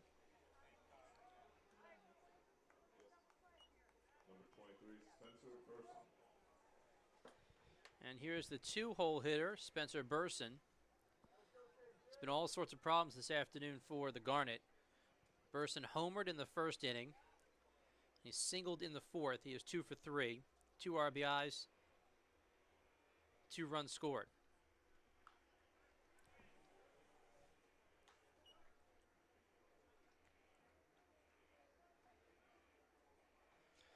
Could update some scores from around the Centennial. Games that mean the most in terms of playoff positioning. Right now, Hopkins is up on Haverford, 6-2. Haverford needs 1 win to get in. They just need to split with Hopkins today, and they are in. Hopkins needs a sweep, and they are in. And then there's Washington College over Dickinson. And that's similar to the Hopkins-Haverford deal. Washington College needs 1 win, and they're in. Dickinson needs a sweep, and they're in. So Washington College now up 6-0 in the first game of that doubleheader. That game in the 5th inning, so they're halfway home, are the Shoremen, to a playoff spot.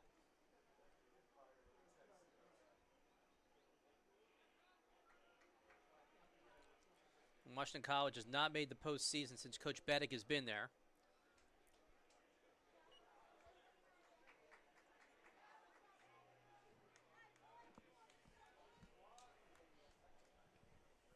2 balls and 1 strike. 11 hits for the Diplomats.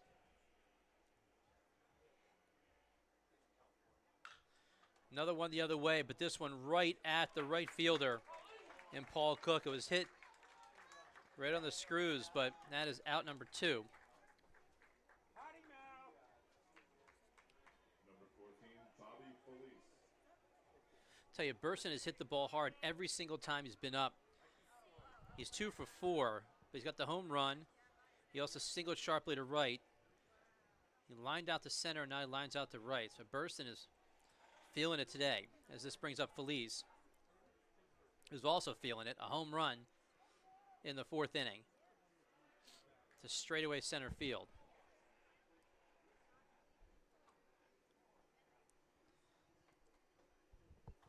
Feliz has scored a couple of times this afternoon. Officially 1 for 3, reached on an error and scored in the 3rd. And there was the home run that I mentioned.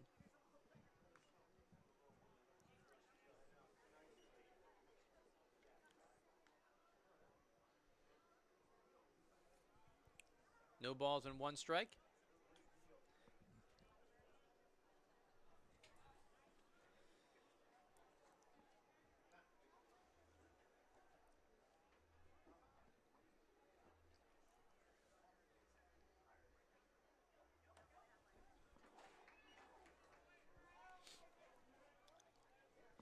If Hopkins can sweep Haverford and get in, and Washington College wins its 1 game and gets in, interestingly enough, the 4 teams that would make the playoffs would be the 4 teams that the preseason poll had making the playoffs. That's unusual. Preseason polls obviously mean very little, as that ball's smoked right past Mutt to hit off his mitt. He slowed it down, but unable to pick it up, and into second base goes Feliz. So there's 2 outs, but now a couple of runners in scoring position.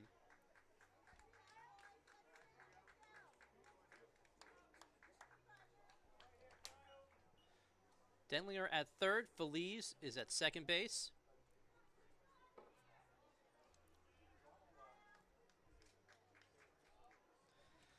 Feliz with a couple of hits today now. And this brings up Jacob Hoffman.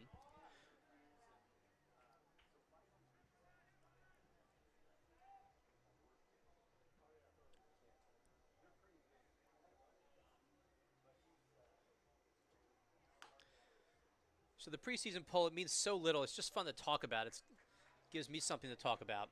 But the coaches are right on. They had Hopkins, Franklin and Marshall, Swarthmore, and Washington College in the top 4. The order is not perfect, but the way things are trending so far today, those very well could be the 4 teams that make the playoffs. They did have Hopkins winning the conference, which I think makes sense because Hopkins won it last year, even though it was a very odd COVID year. So that ball's bounced to the left side, and that is out number 3. We'll talk more about that in the bottom of the 6th. As for the top of the 6th, no runs come across despite a couple of hits. We're moving to the bottom 6, 9-1, Franklin and Marshall.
We're here in the bottom of the 6th inning. Matt Fine on the Garnet Sports Network.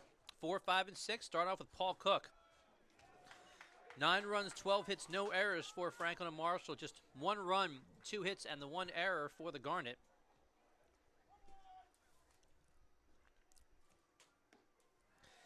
Neeskins looks really good.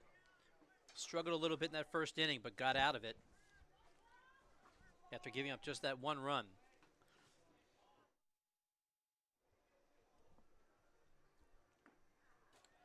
Swing and a miss, 1 ball and 2 strikes.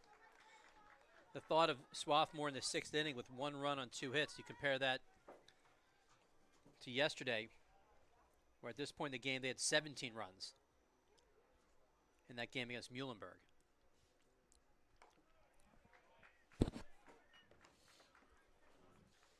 Franklin Marshall was just as impressive yesterday in that win over Gettysburg.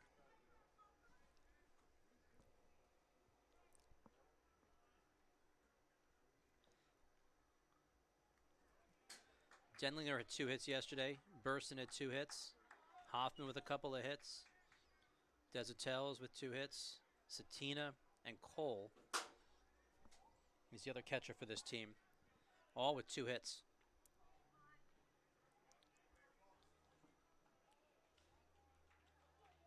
Satina had 4 RBIs. Satina was 2 for 4 with 4 RBIs yesterday as well. And there is a strikeout to start off the 6th inning.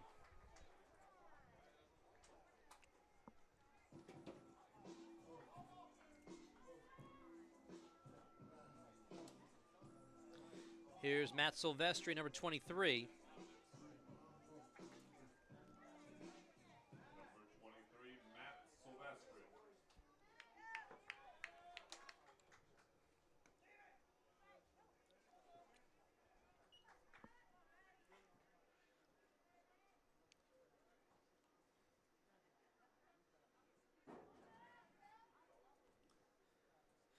The line so far today for Neeskins, 5 1/3, giving up that 1 run earned, 2 hits, 2 walks, and 2 strikeouts.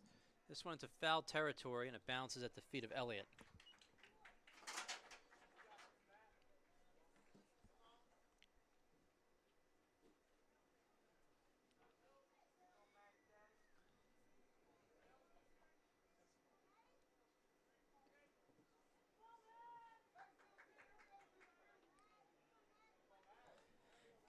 Neeskins can go deep. Went 5 innings against Haverford last weekend, gave up 4 earned runs. That was an 8-7 win. A couple of starts before that against Muhlenberg in a 4-1 win. He went 7 innings, gave up no earned runs.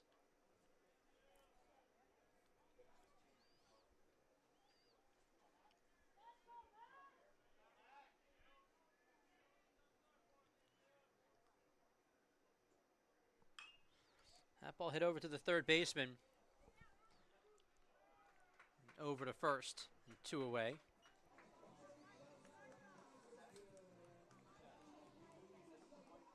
Silvestri 0 for 3 today, and this brings up Michael Seppi. Number 45 also looking for hit number 1 this afternoon.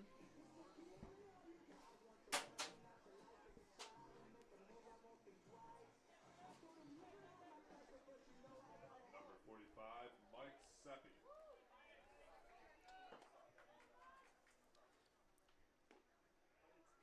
Fastball, strike number 1.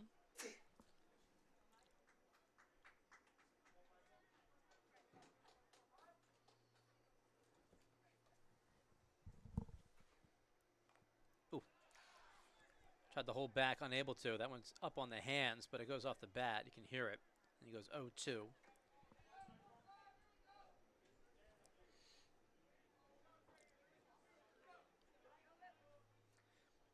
There are only 4 teams heading into today that do not have any playoff possibilities. Gettysburg, McDaniel, Muhlenberg, and Ursinus, all on the outside looking in heading into today. And they're all playing each other. That ball's hit really hard, but again, right at the second baseman. It's been that kind of an afternoon so far for Swarthmore. 3 up, 3 down here in the 6th. We move to the 7th, 9-1 Diplomats.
We are quickly moving into the 7th inning here in game number 1. A new pitcher on the mound.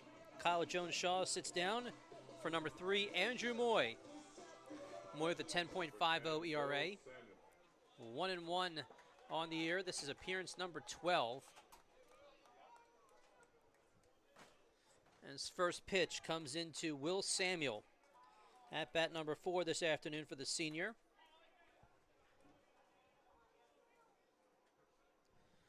A Penn Charter grad. And he takes a pitch inside out to left field. And a leadoff single for Samuel.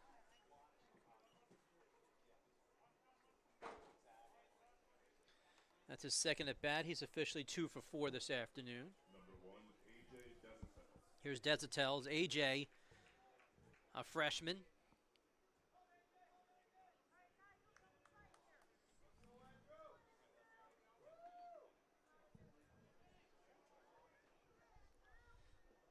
Desitels 1 for 2. He also walked.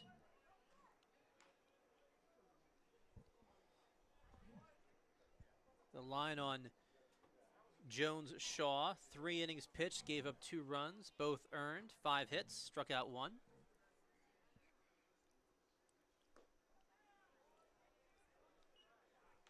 Fastball just misses. 2 balls and no strikes.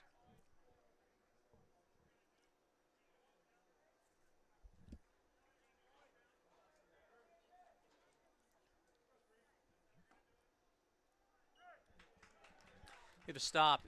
There's a lot of jabbering going on, chirping from the Swarthmore bench, and right now you're going to see the umpire come over, and he's going to talk to Coach Midgiff.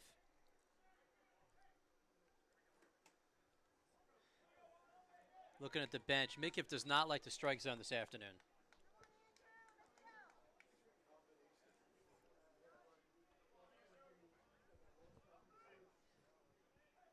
Got a long way to go this afternoon. It's not 1 game, it's 2. That ball gets away from Olsen. So the count goes 2 balls and 2 strikes, but at the same time, Samuel moves down to second base.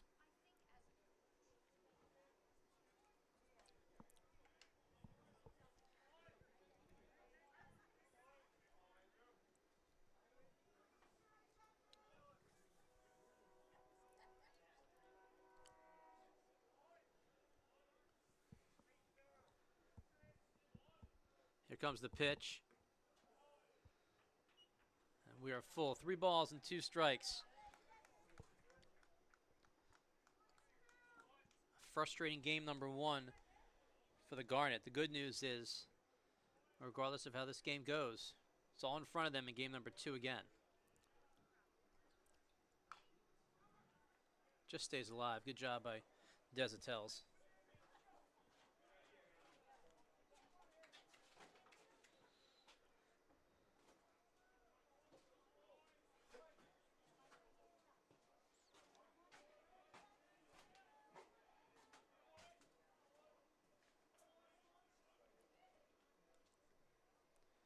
The 3-2. This one bounced to the shortstop, scooped up over to third, and a real nice play. 6-5 on the putout. Never run into the ball. The ball's in front of the runner. You're not supposed to go. If it's behind you, between second and third, you got a shot at making it to third, but Samuel with an aggressive but a bad decision going to third base. And the ball moving Rothwag right towards third. So 6-5 on the fielder's choice. Puts Desitels at first.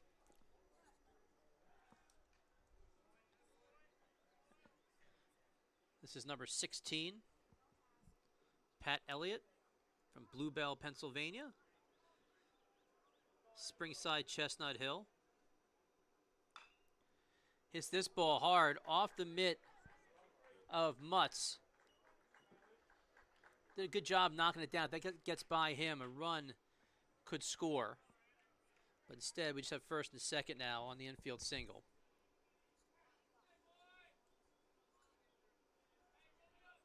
Number 9, Patrick Satina.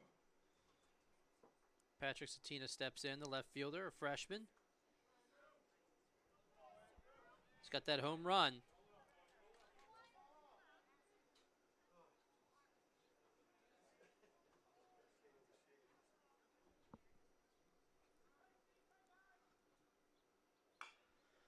This ball hit between the shortstop and the third baseman.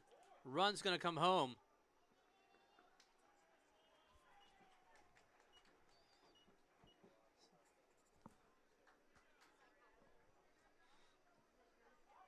One run in, a couple of runners aboard. It's a 10-1 ball game now.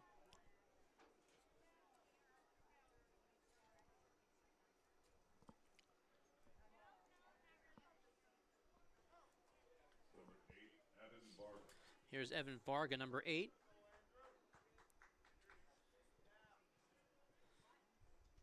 Elliott's on board. Satina's on board.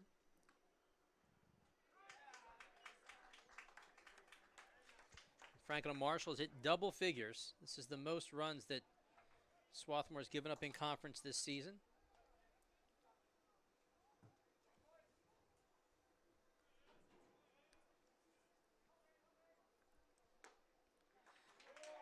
Fastball over for a called strike.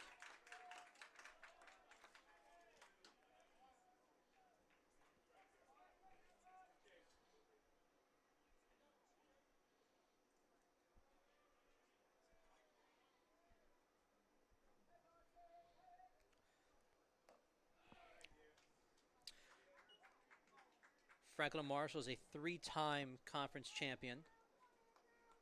Diplomats won the title in 2005, again in 2006, and once in 2013, that third time.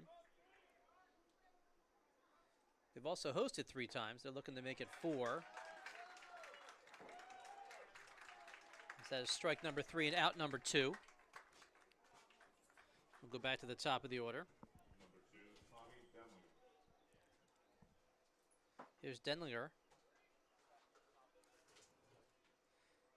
Denlinger has a couple of hits this afternoon. 2 singles, once in the first and another one in the 6th inning.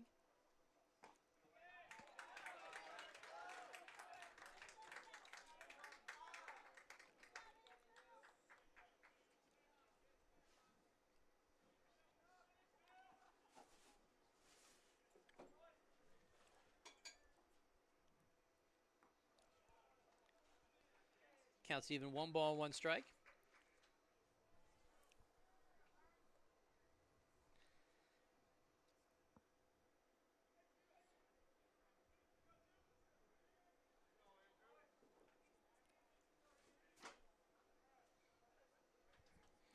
As Moy steps off.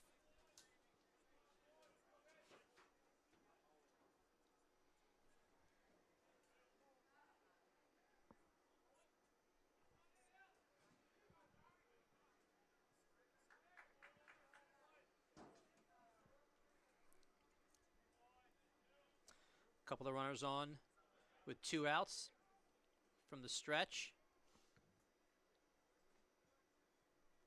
The 1-1. Olsen gets dirty again.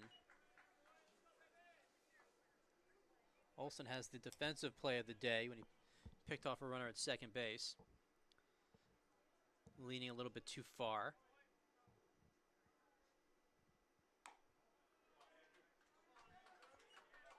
Moy goes 3-1 on this batter. Denlinger 2 for 4 with Burson up next.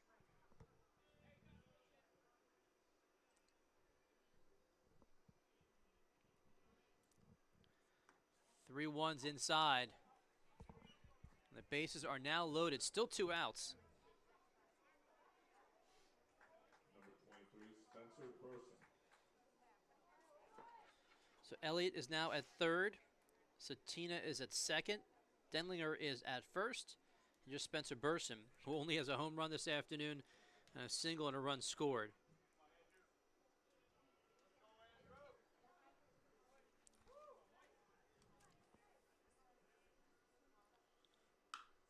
That ball's hit pretty hard to center field. But there is Tirada Herzer right at the N and the E on the Garnet sign. And that's out number 3. The bases are left loaded. One comes across. Time to stretch a Clothier. 10-1 in favor of Franklin and Marshall.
We're back, bottom of the 7th. Neeskin's still on the mound. Dealing. He's got 7, 8, and 9.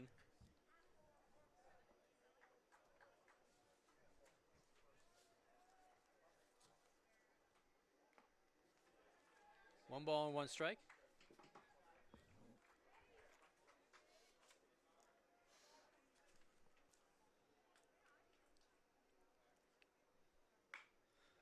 Goes down and gets this one. A leadoff single for number 14.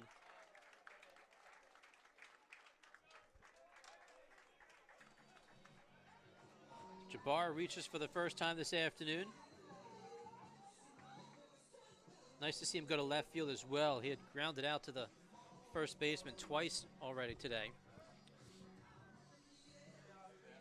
Number 11, Kurt Terada-Herzer.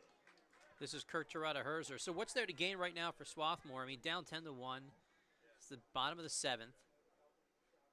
It would take an unprecedented comeback in these final 3 at-bats, these final 3 innings, these last 9 outs to come back. Stranger things have happened, but realistically, they're looking for some momentum moving into game number 2.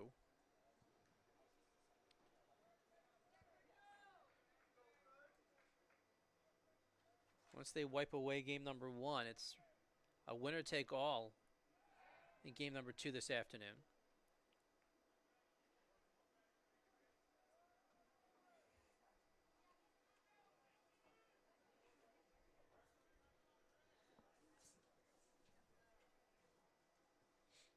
The 1-0. Make that a 1-1 now.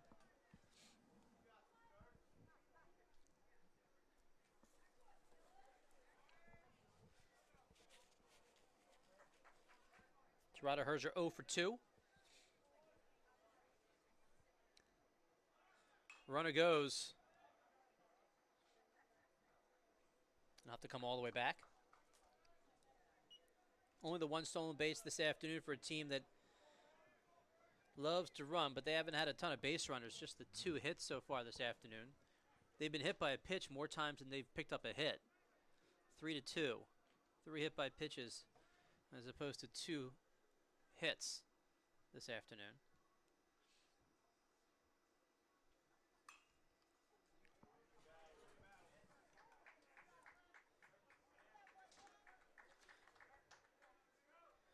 Actually, the scoreboard says 2 hits, but I believe they have 3 hits on the afternoon.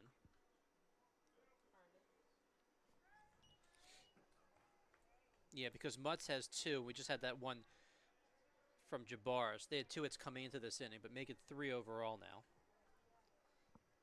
So they're even with hit by pitch. This is a hard hit ball, and the hits take the lead, 4-3 now, with a couple of base runners on. So back-to-back singles, Jabbar and Terada-Herzer.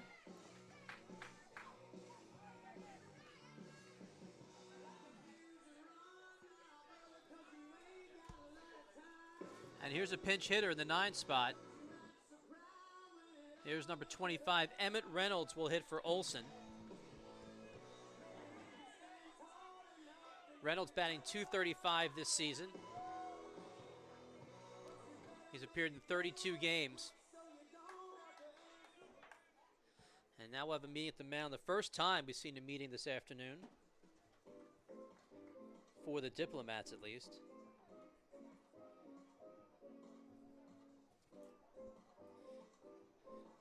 That's Matt Schuing, the pitching coach.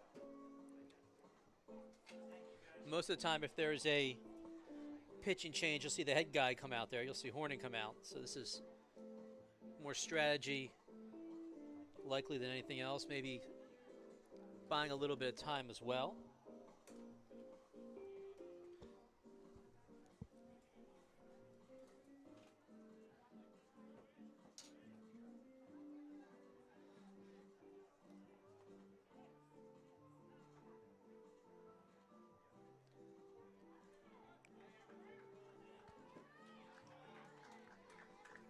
So here's Reynolds, number 25.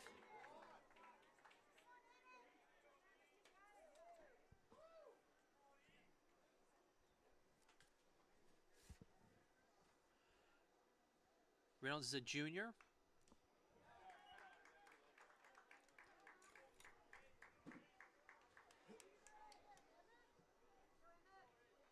An economics major from Baltimore.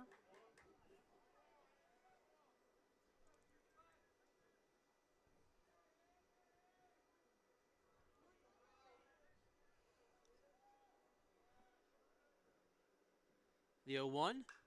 This one's popped up to right field. Elliott comes in, makes the play. Runners force a throw, but everybody stays put, and that's a good thing, as that was a gun from right field.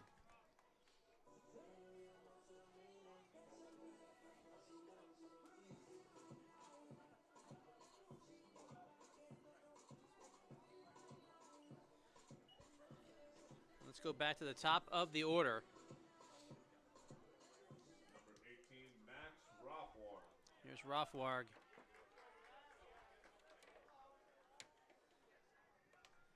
Was hit by a pitch, also reached on a fielder's choice in the 5th.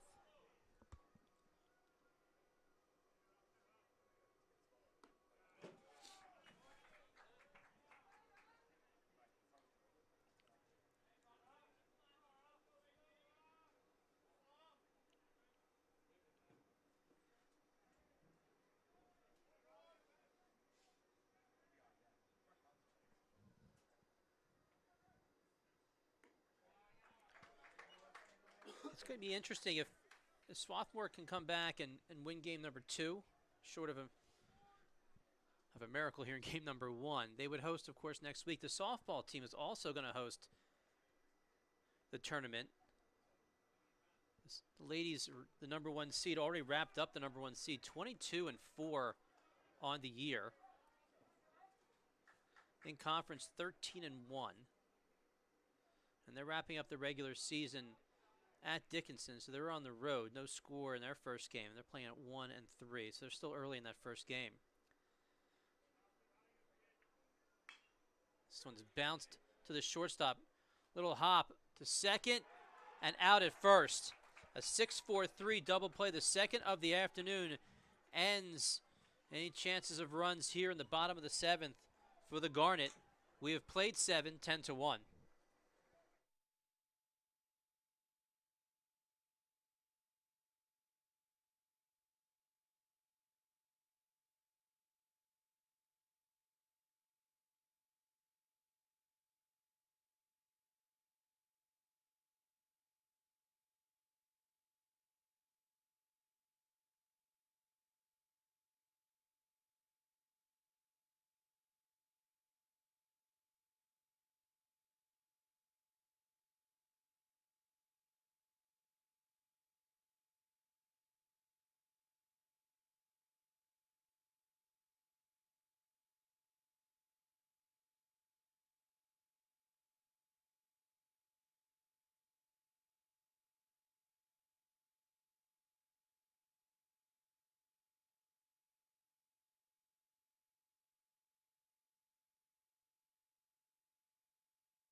We are here in the 8th. Andrew Moy still on the mound for the Garnet, and he will face 3, 4, and 5. We'll start with Felice.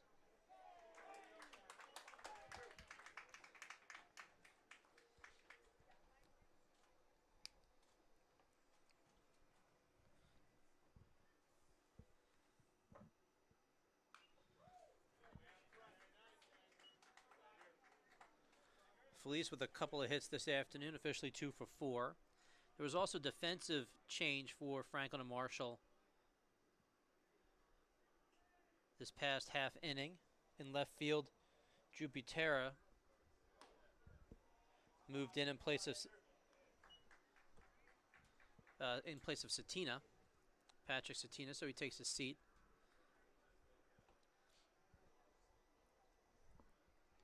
We'll likely see Butera in the 8th spot. Got a little ways to go before we get to him.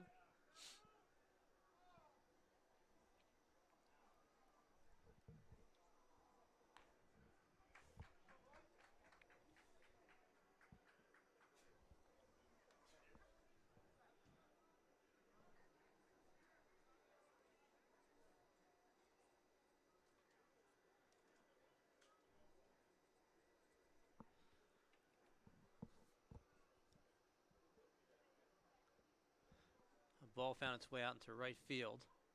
That's the delay right now.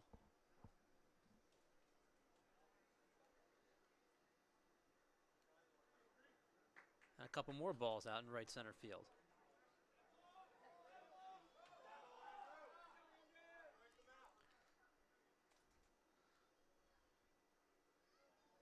All right, so we had a couple of balls out in right center field. Not sure how they got out there. There were some people out there. I'm not sure if I didn't see if they threw him over the fence back in the play thinking they were doing somebody a favor. I'm not sure.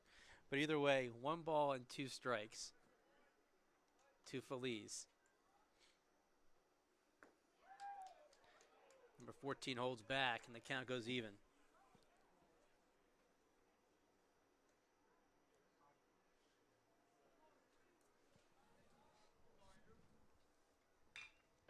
This ball hit to Jabara, and that is out number 1.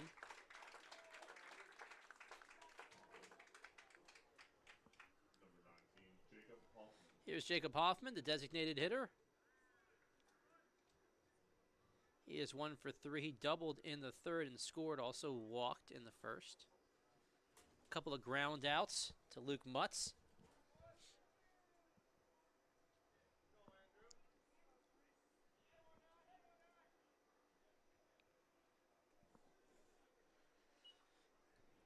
Update you with some scores from around the Centennial. I'll give you the big scores first.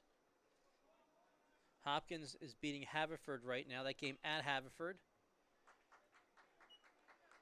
Right off Lancaster Avenue on the main line.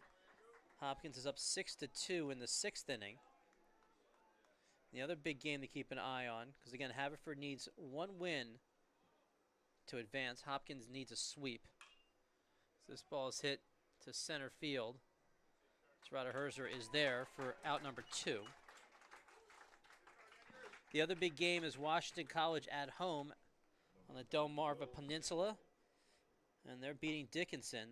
Washington College needs just 1 win to get in, and that game in the top of the 8th, so they are just a few outs away from securing a playoff spot.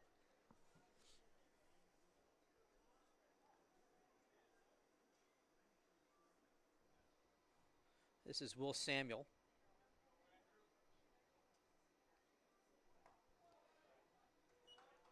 Number 10 with a couple of hits this afternoon. Washington College getting into the playoffs, that'd be quite a feat. You got to give those guys some credit if they can pull out 1 win today to get in. They started league play 0-4. They were swept to open up conference play here against Swarthmore. They lost 2 tight ones, 11-8 and 7-6. And then they lost 2 straight to Haverford. And those were home games. So they started out 0-4 before getting their feet under them. They went on to win the next 4. And ever since then, they've been inching closer and closer to a playoff spot. The big moment this season for the Shoremen was a doubleheader sweep, or a 2-game sweep, I should say, on a Tuesday, Friday against Hopkins. The first time, I believe, in program history that they've swept Hopkins. They won on Tuesday 4-0, then they won yesterday 4-3. So overall, the Shoremen have won 4 of their last 5, and that's put them in a position to grab a playoff spot. Again, they're just a couple outs away. As that ball's hit hard and up the middle for a single. So a 2-out base runner here in the top of the 8th. A 3-hit day for Samuel. Number 1, AJ Desitels. Here's AJ Desitels.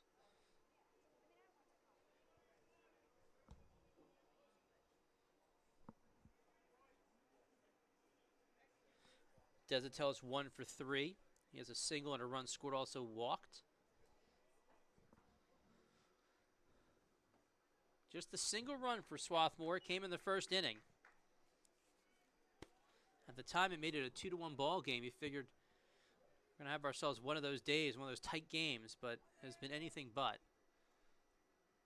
And the Diplomats put up 5 runs in the third and then came back with 2 runs in the fourth. That kind of put things away for them.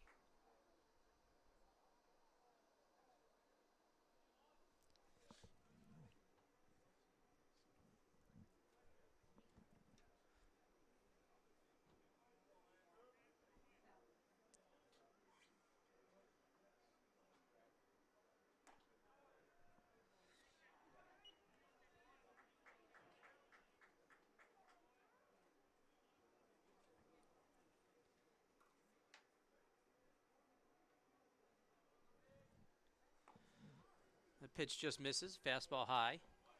3 balls and 1 strike.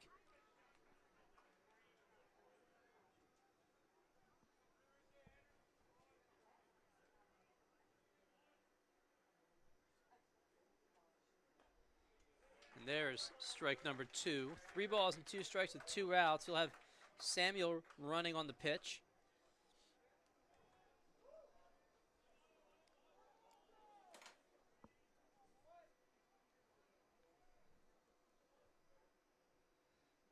There's the 3-2. This one past a diving Mutz and into left field. This will bring in another run. We got a play at the plate. High. Good backup by Moy to keep anything else from happening. But a 2-out RBI double for Desitels. And Samuel crosses the plate for the 11th run this afternoon for the Diplomats. And here's Elliott.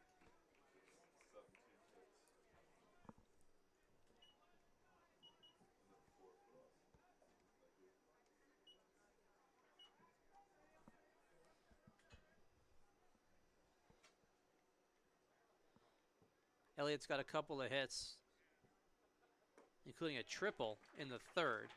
Also singled in the 7th. 17 hits for Franklin and Marshall.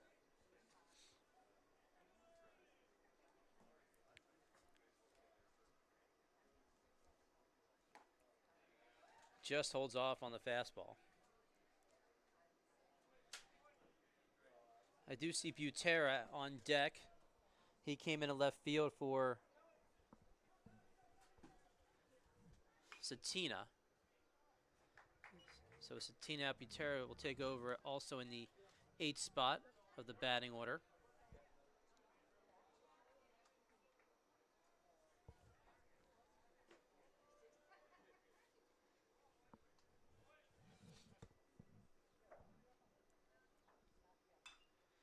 This one popped up. Out goes Jabara, in comes Cook, but it's Jabara's ball, and that is out number 3. A run does come across. Franklin and Marshall leaves one. We move to the bottom of the 8th, 11-1 Diplomats.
We are back, bottom of the 8th inning.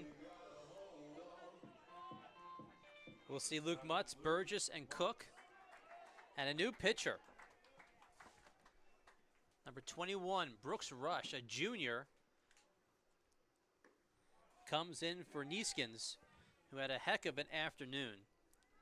Neeskens went 7 innings, gave up 1 run earned, just 4 hits. He walked 2 and he struck out 2. In those 7 innings, 84 pitches. Gave up 7 fly balls, 10 ground outs.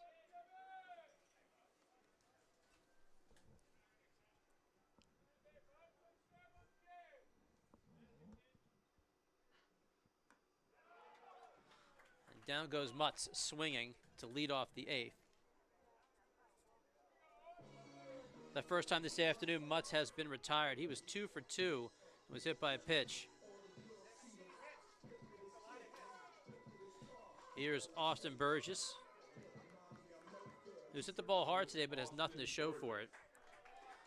He walked and stole a base. Besides that, he grounded out sharply into a double play and also grounded out to the shortstop.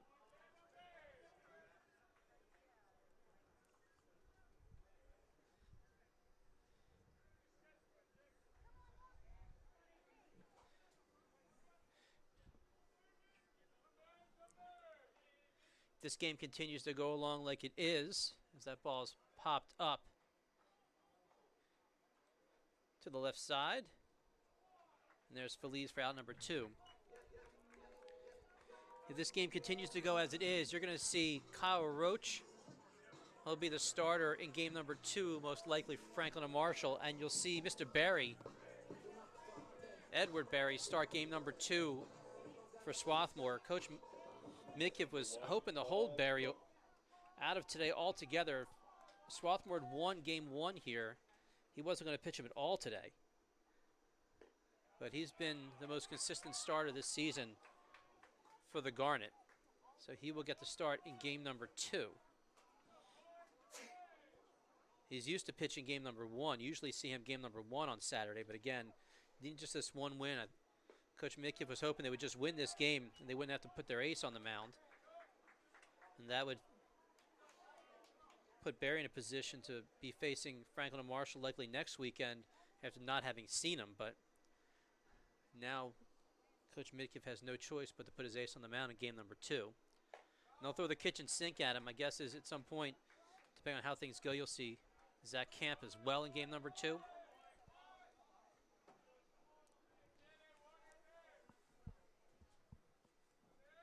One ball and 2 strikes to Cook. He stays alive.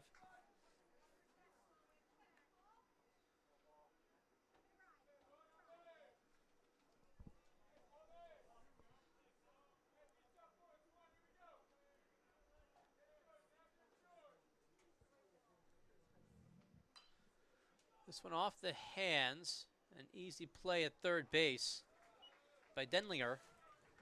And a quick 1-2-3 here in the 8th. We're moving to the top of the 9th. A 10-run lead for those Diplomats, 11-1.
We are back here in the 9th inning. On the mound now, Liam Alpern.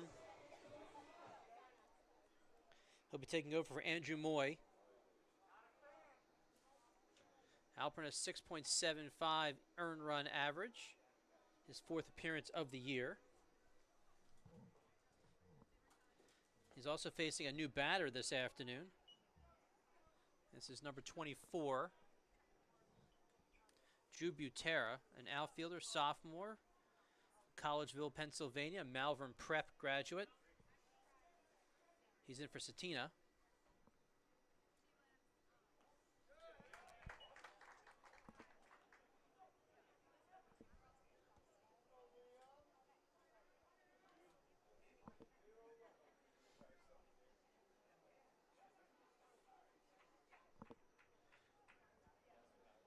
Some other defensive changes for Coach Midkiff. Reynolds is now at first base. Silvestri sits.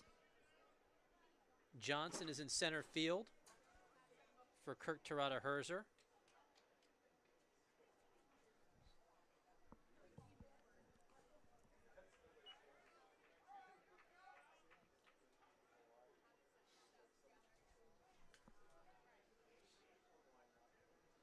Benjamin Buckman is in the catcher spot.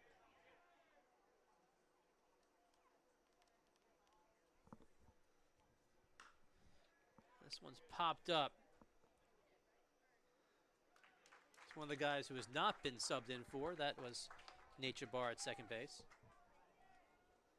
Number 8, Evan Varga. Here's Evan Varga, the number 9 hitter. Raddick is in right field now for Cook as well.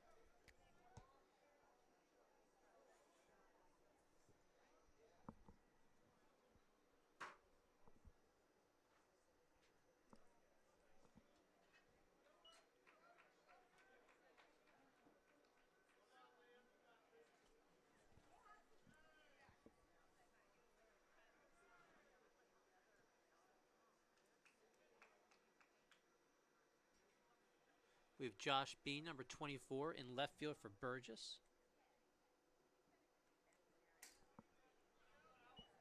So Bean, Johnson, Raddick, and the outfield left to right.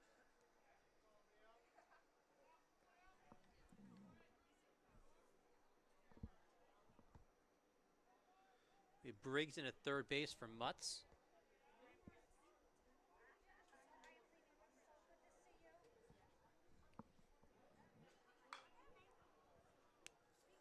That ball is hit to left field on the edge of the track, and there's Bean for out number 2.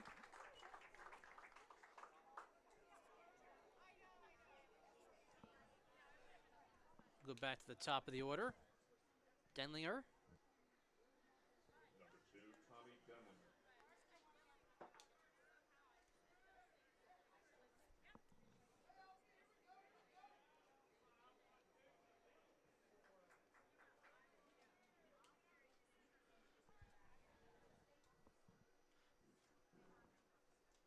The line on Moy. He pitched 2 innings, gave up 2 runs, both earned, 5 hits, walked 1, struck out 1. Alpern is pitcher number 5 this afternoon. I mentioned they would probably go between 5 and 7 pitchers. We are at number 5. Fastball high.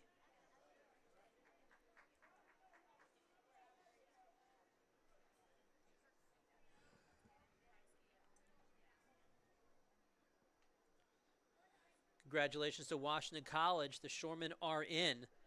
They just beat Dickinson. That's a final, 6-0. It's funny that that game is a final as they started 30 minutes after hours, making quick work on the Eastern Shore. So Washington College gets in. The question is, will they have the 3rd or 4th seed? I'll have more for you on that in the second game as Denlinger goes down to first base on a walk. Number 23, Spencer Burson. And here's Spencer Burson. Hopkins is still over Haverford 7-2. That game in the 7th inning, so still some work to be done there for the Blue Jays. The only other game I have for you besides this one is 3-3 Muhlenberg and McDaniel, a game that has no playoff implications, but they are playing at McDaniel.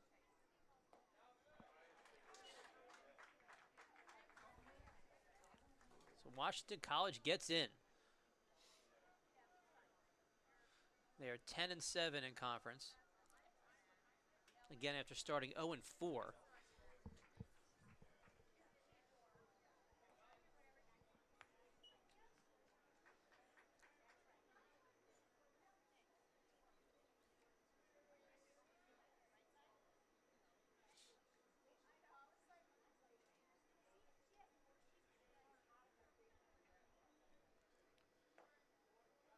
One finds the inside part of the play. 1 ball and 2 strikes to number 23.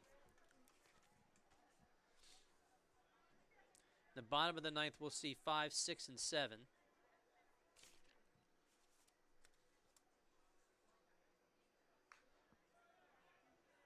This one fouled to the right side.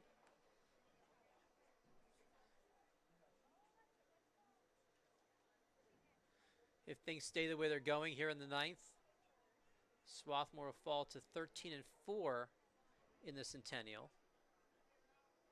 Well, Franklin and Marshall move to 14-3. So Franklin and Marshall have a 1-game lead heading into the final game of the regular season.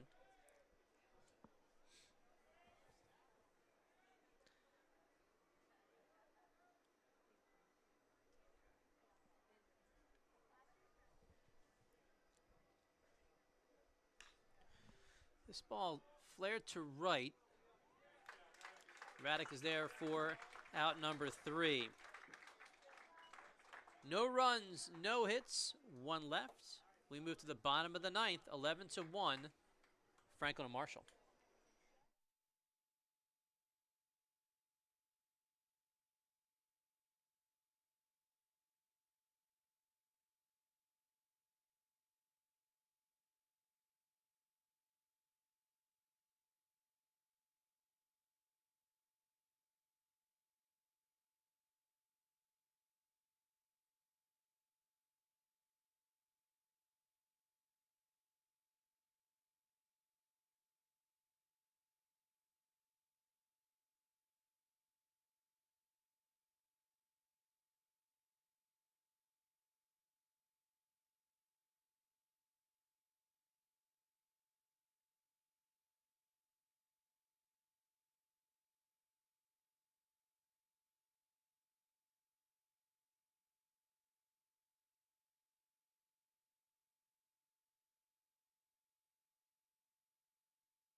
We're back, bottom of the ninth, game number 1 here this afternoon at Clothier. This is Benjamin Buckman. Buckman 1 for 9 this season. He's got that 1 hit, his 12th appearance this year.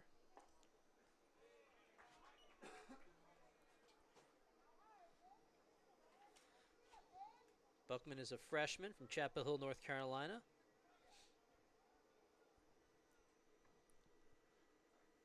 Six foot. A pre-major, which is what I was all 4 years I was in college.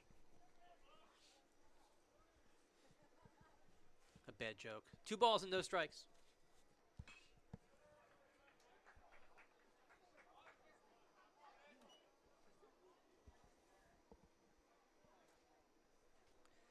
So after this game, we'll take about a 25-minute break or so, 20 to 30 minutes, and we'll come back with game number 2.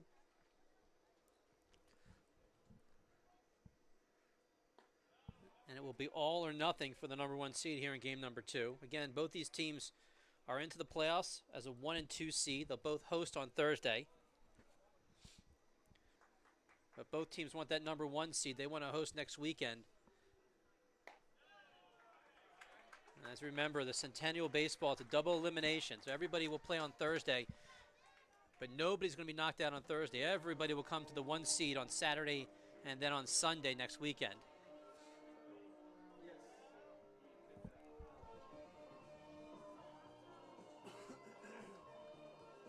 With Buckman at first base. Pinch hitting number 9, Sam Jacobson. Here's Sam Jacobson hitting for Seppi.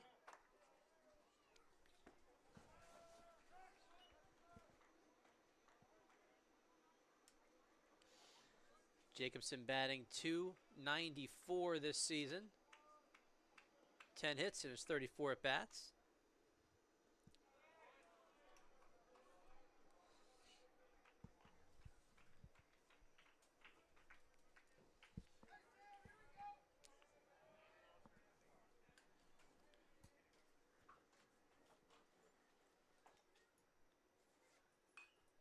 A softball score for you. 2-0. Bottom of the 6th. The Swarthmore handful of outs away from winning game number 1. They're at Dickinson for 2. They'll host that first game on Tuesday. The softball postseason tournament goes Tuesday, Friday, Saturday. There goes the runner. Bounces to the left side. Strong throw. And that is out number 1.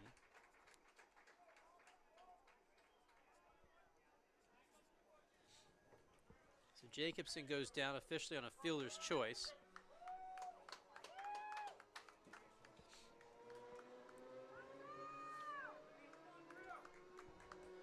Here's number 21, Drew McMahon. Number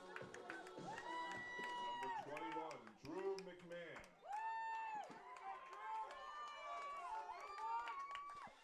He's the one who announced the pregame lineup. He did an excellent job, by the way. I think I have a job for him post-graduation. He was getting the job done.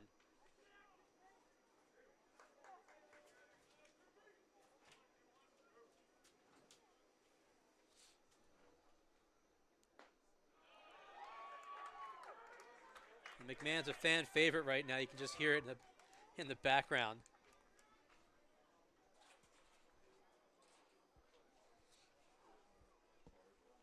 McMahon's a senior from Florida. Down the third, safe at third.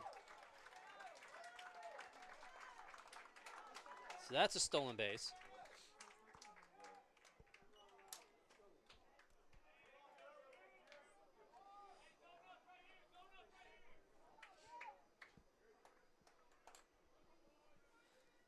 Swarthmore just 2 stolen bases away now from a program record in 1 season. And there's McMahon goes down the first base.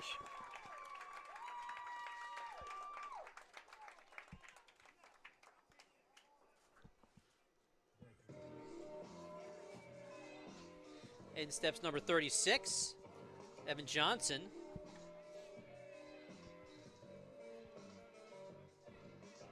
He's hitting for Kirk Terada Herzer.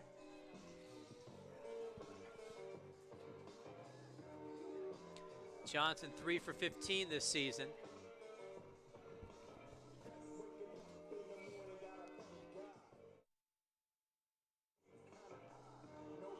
Number 36, Evan Johnson.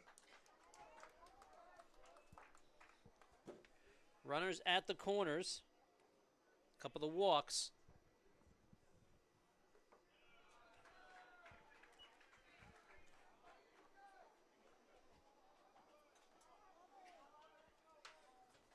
There's so much on the line today, it's easy to forget that it's senior day. It's nice to see some of these seniors getting in.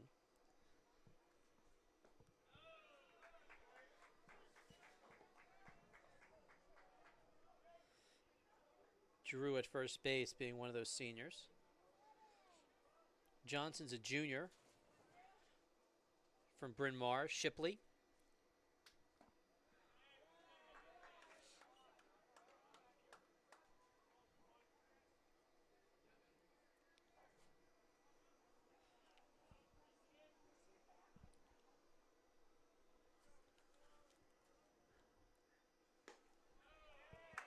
And a walk.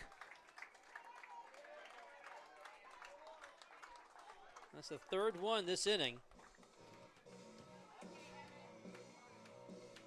So 3 walks and the bases are full. 1 out. Here's Reynolds, the second at bat this afternoon. Emmett Reynolds.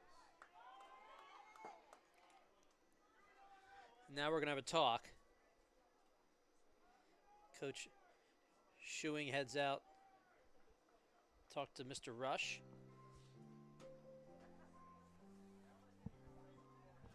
I'll tell you, the Diplomats just want to get off this field with a win and start again in game number 2. Actually, I imagine so does Swarthmore. Started at 11:30. We're getting close to that 3-hour mark. It's very, very unusual for Swarthmore to play anything less than a 3.5-hour type game. Their game yesterday against Muhlenberg almost went 4 hours. Funny thing about yesterday's game against Muhlenberg,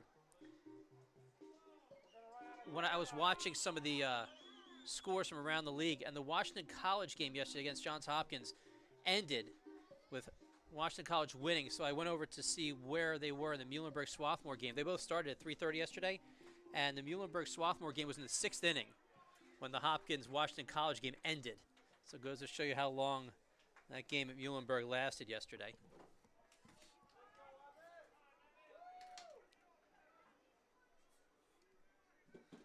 So bases are loaded. Here's Reynolds. Swing and miss. The ball does get away from the catcher, but no one going anywhere.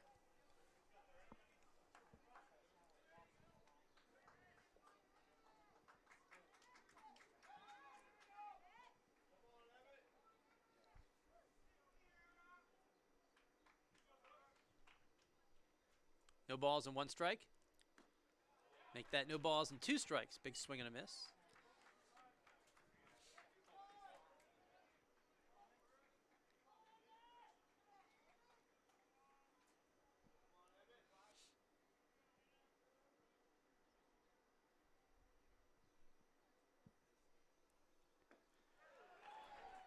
Reynolds looking for one thing. He got another. That is a backwards K in your book. Let's go back to the top of the order. And here's Max Rothwarg. Number 18, Max Rothwarg. His 5th at bat.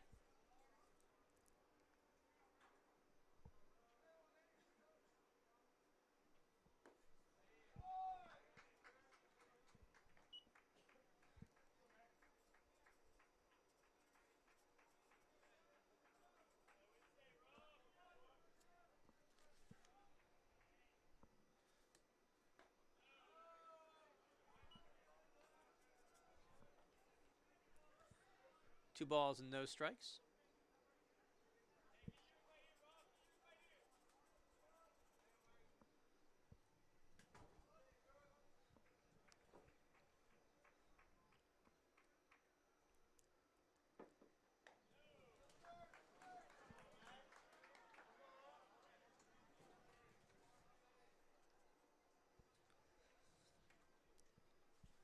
Bases are loaded, a 3-0 count. With a 10-run lead, I imagine that Rothwarg has the green light if he wants it. Not the pitch he wants.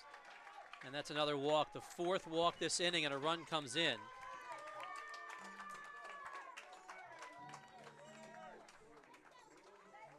There's number 12, Buckman, coming in to score. Everybody moves up.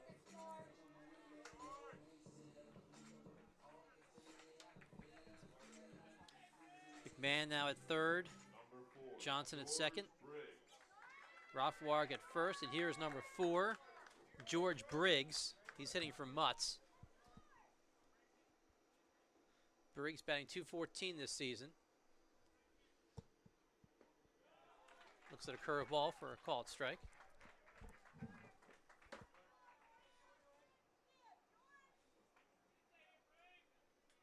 One more out for Swarthmore. With this win, Neeskins will get the win on the mound. They'll move to 6-2 on the year.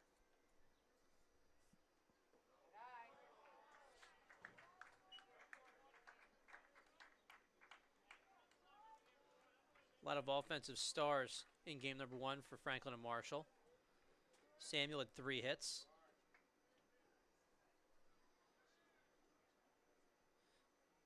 Denlinger had 2 hits. Burson 2 hits. Feliz had 2 hits. Desautel's a couple of hits. Elliott as well.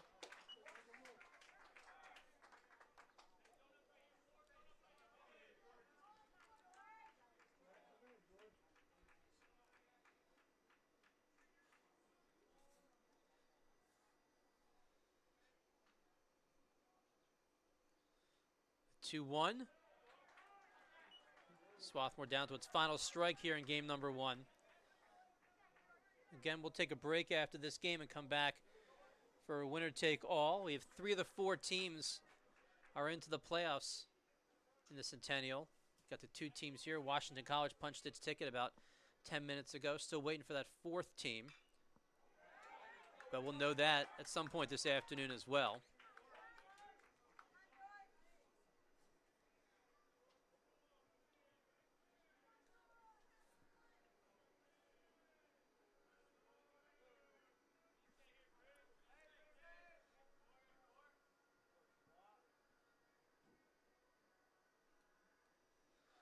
Two, just a piece of it.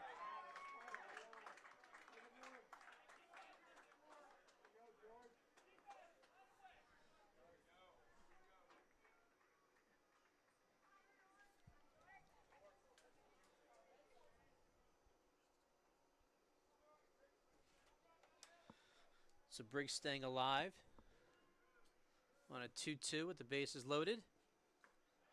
That pitch just inside.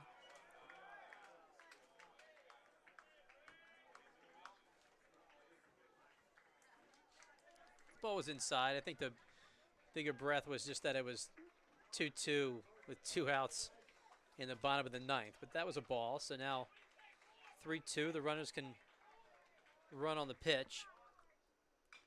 This one bounced back to the pitcher. And this looks like out number 3. And it is.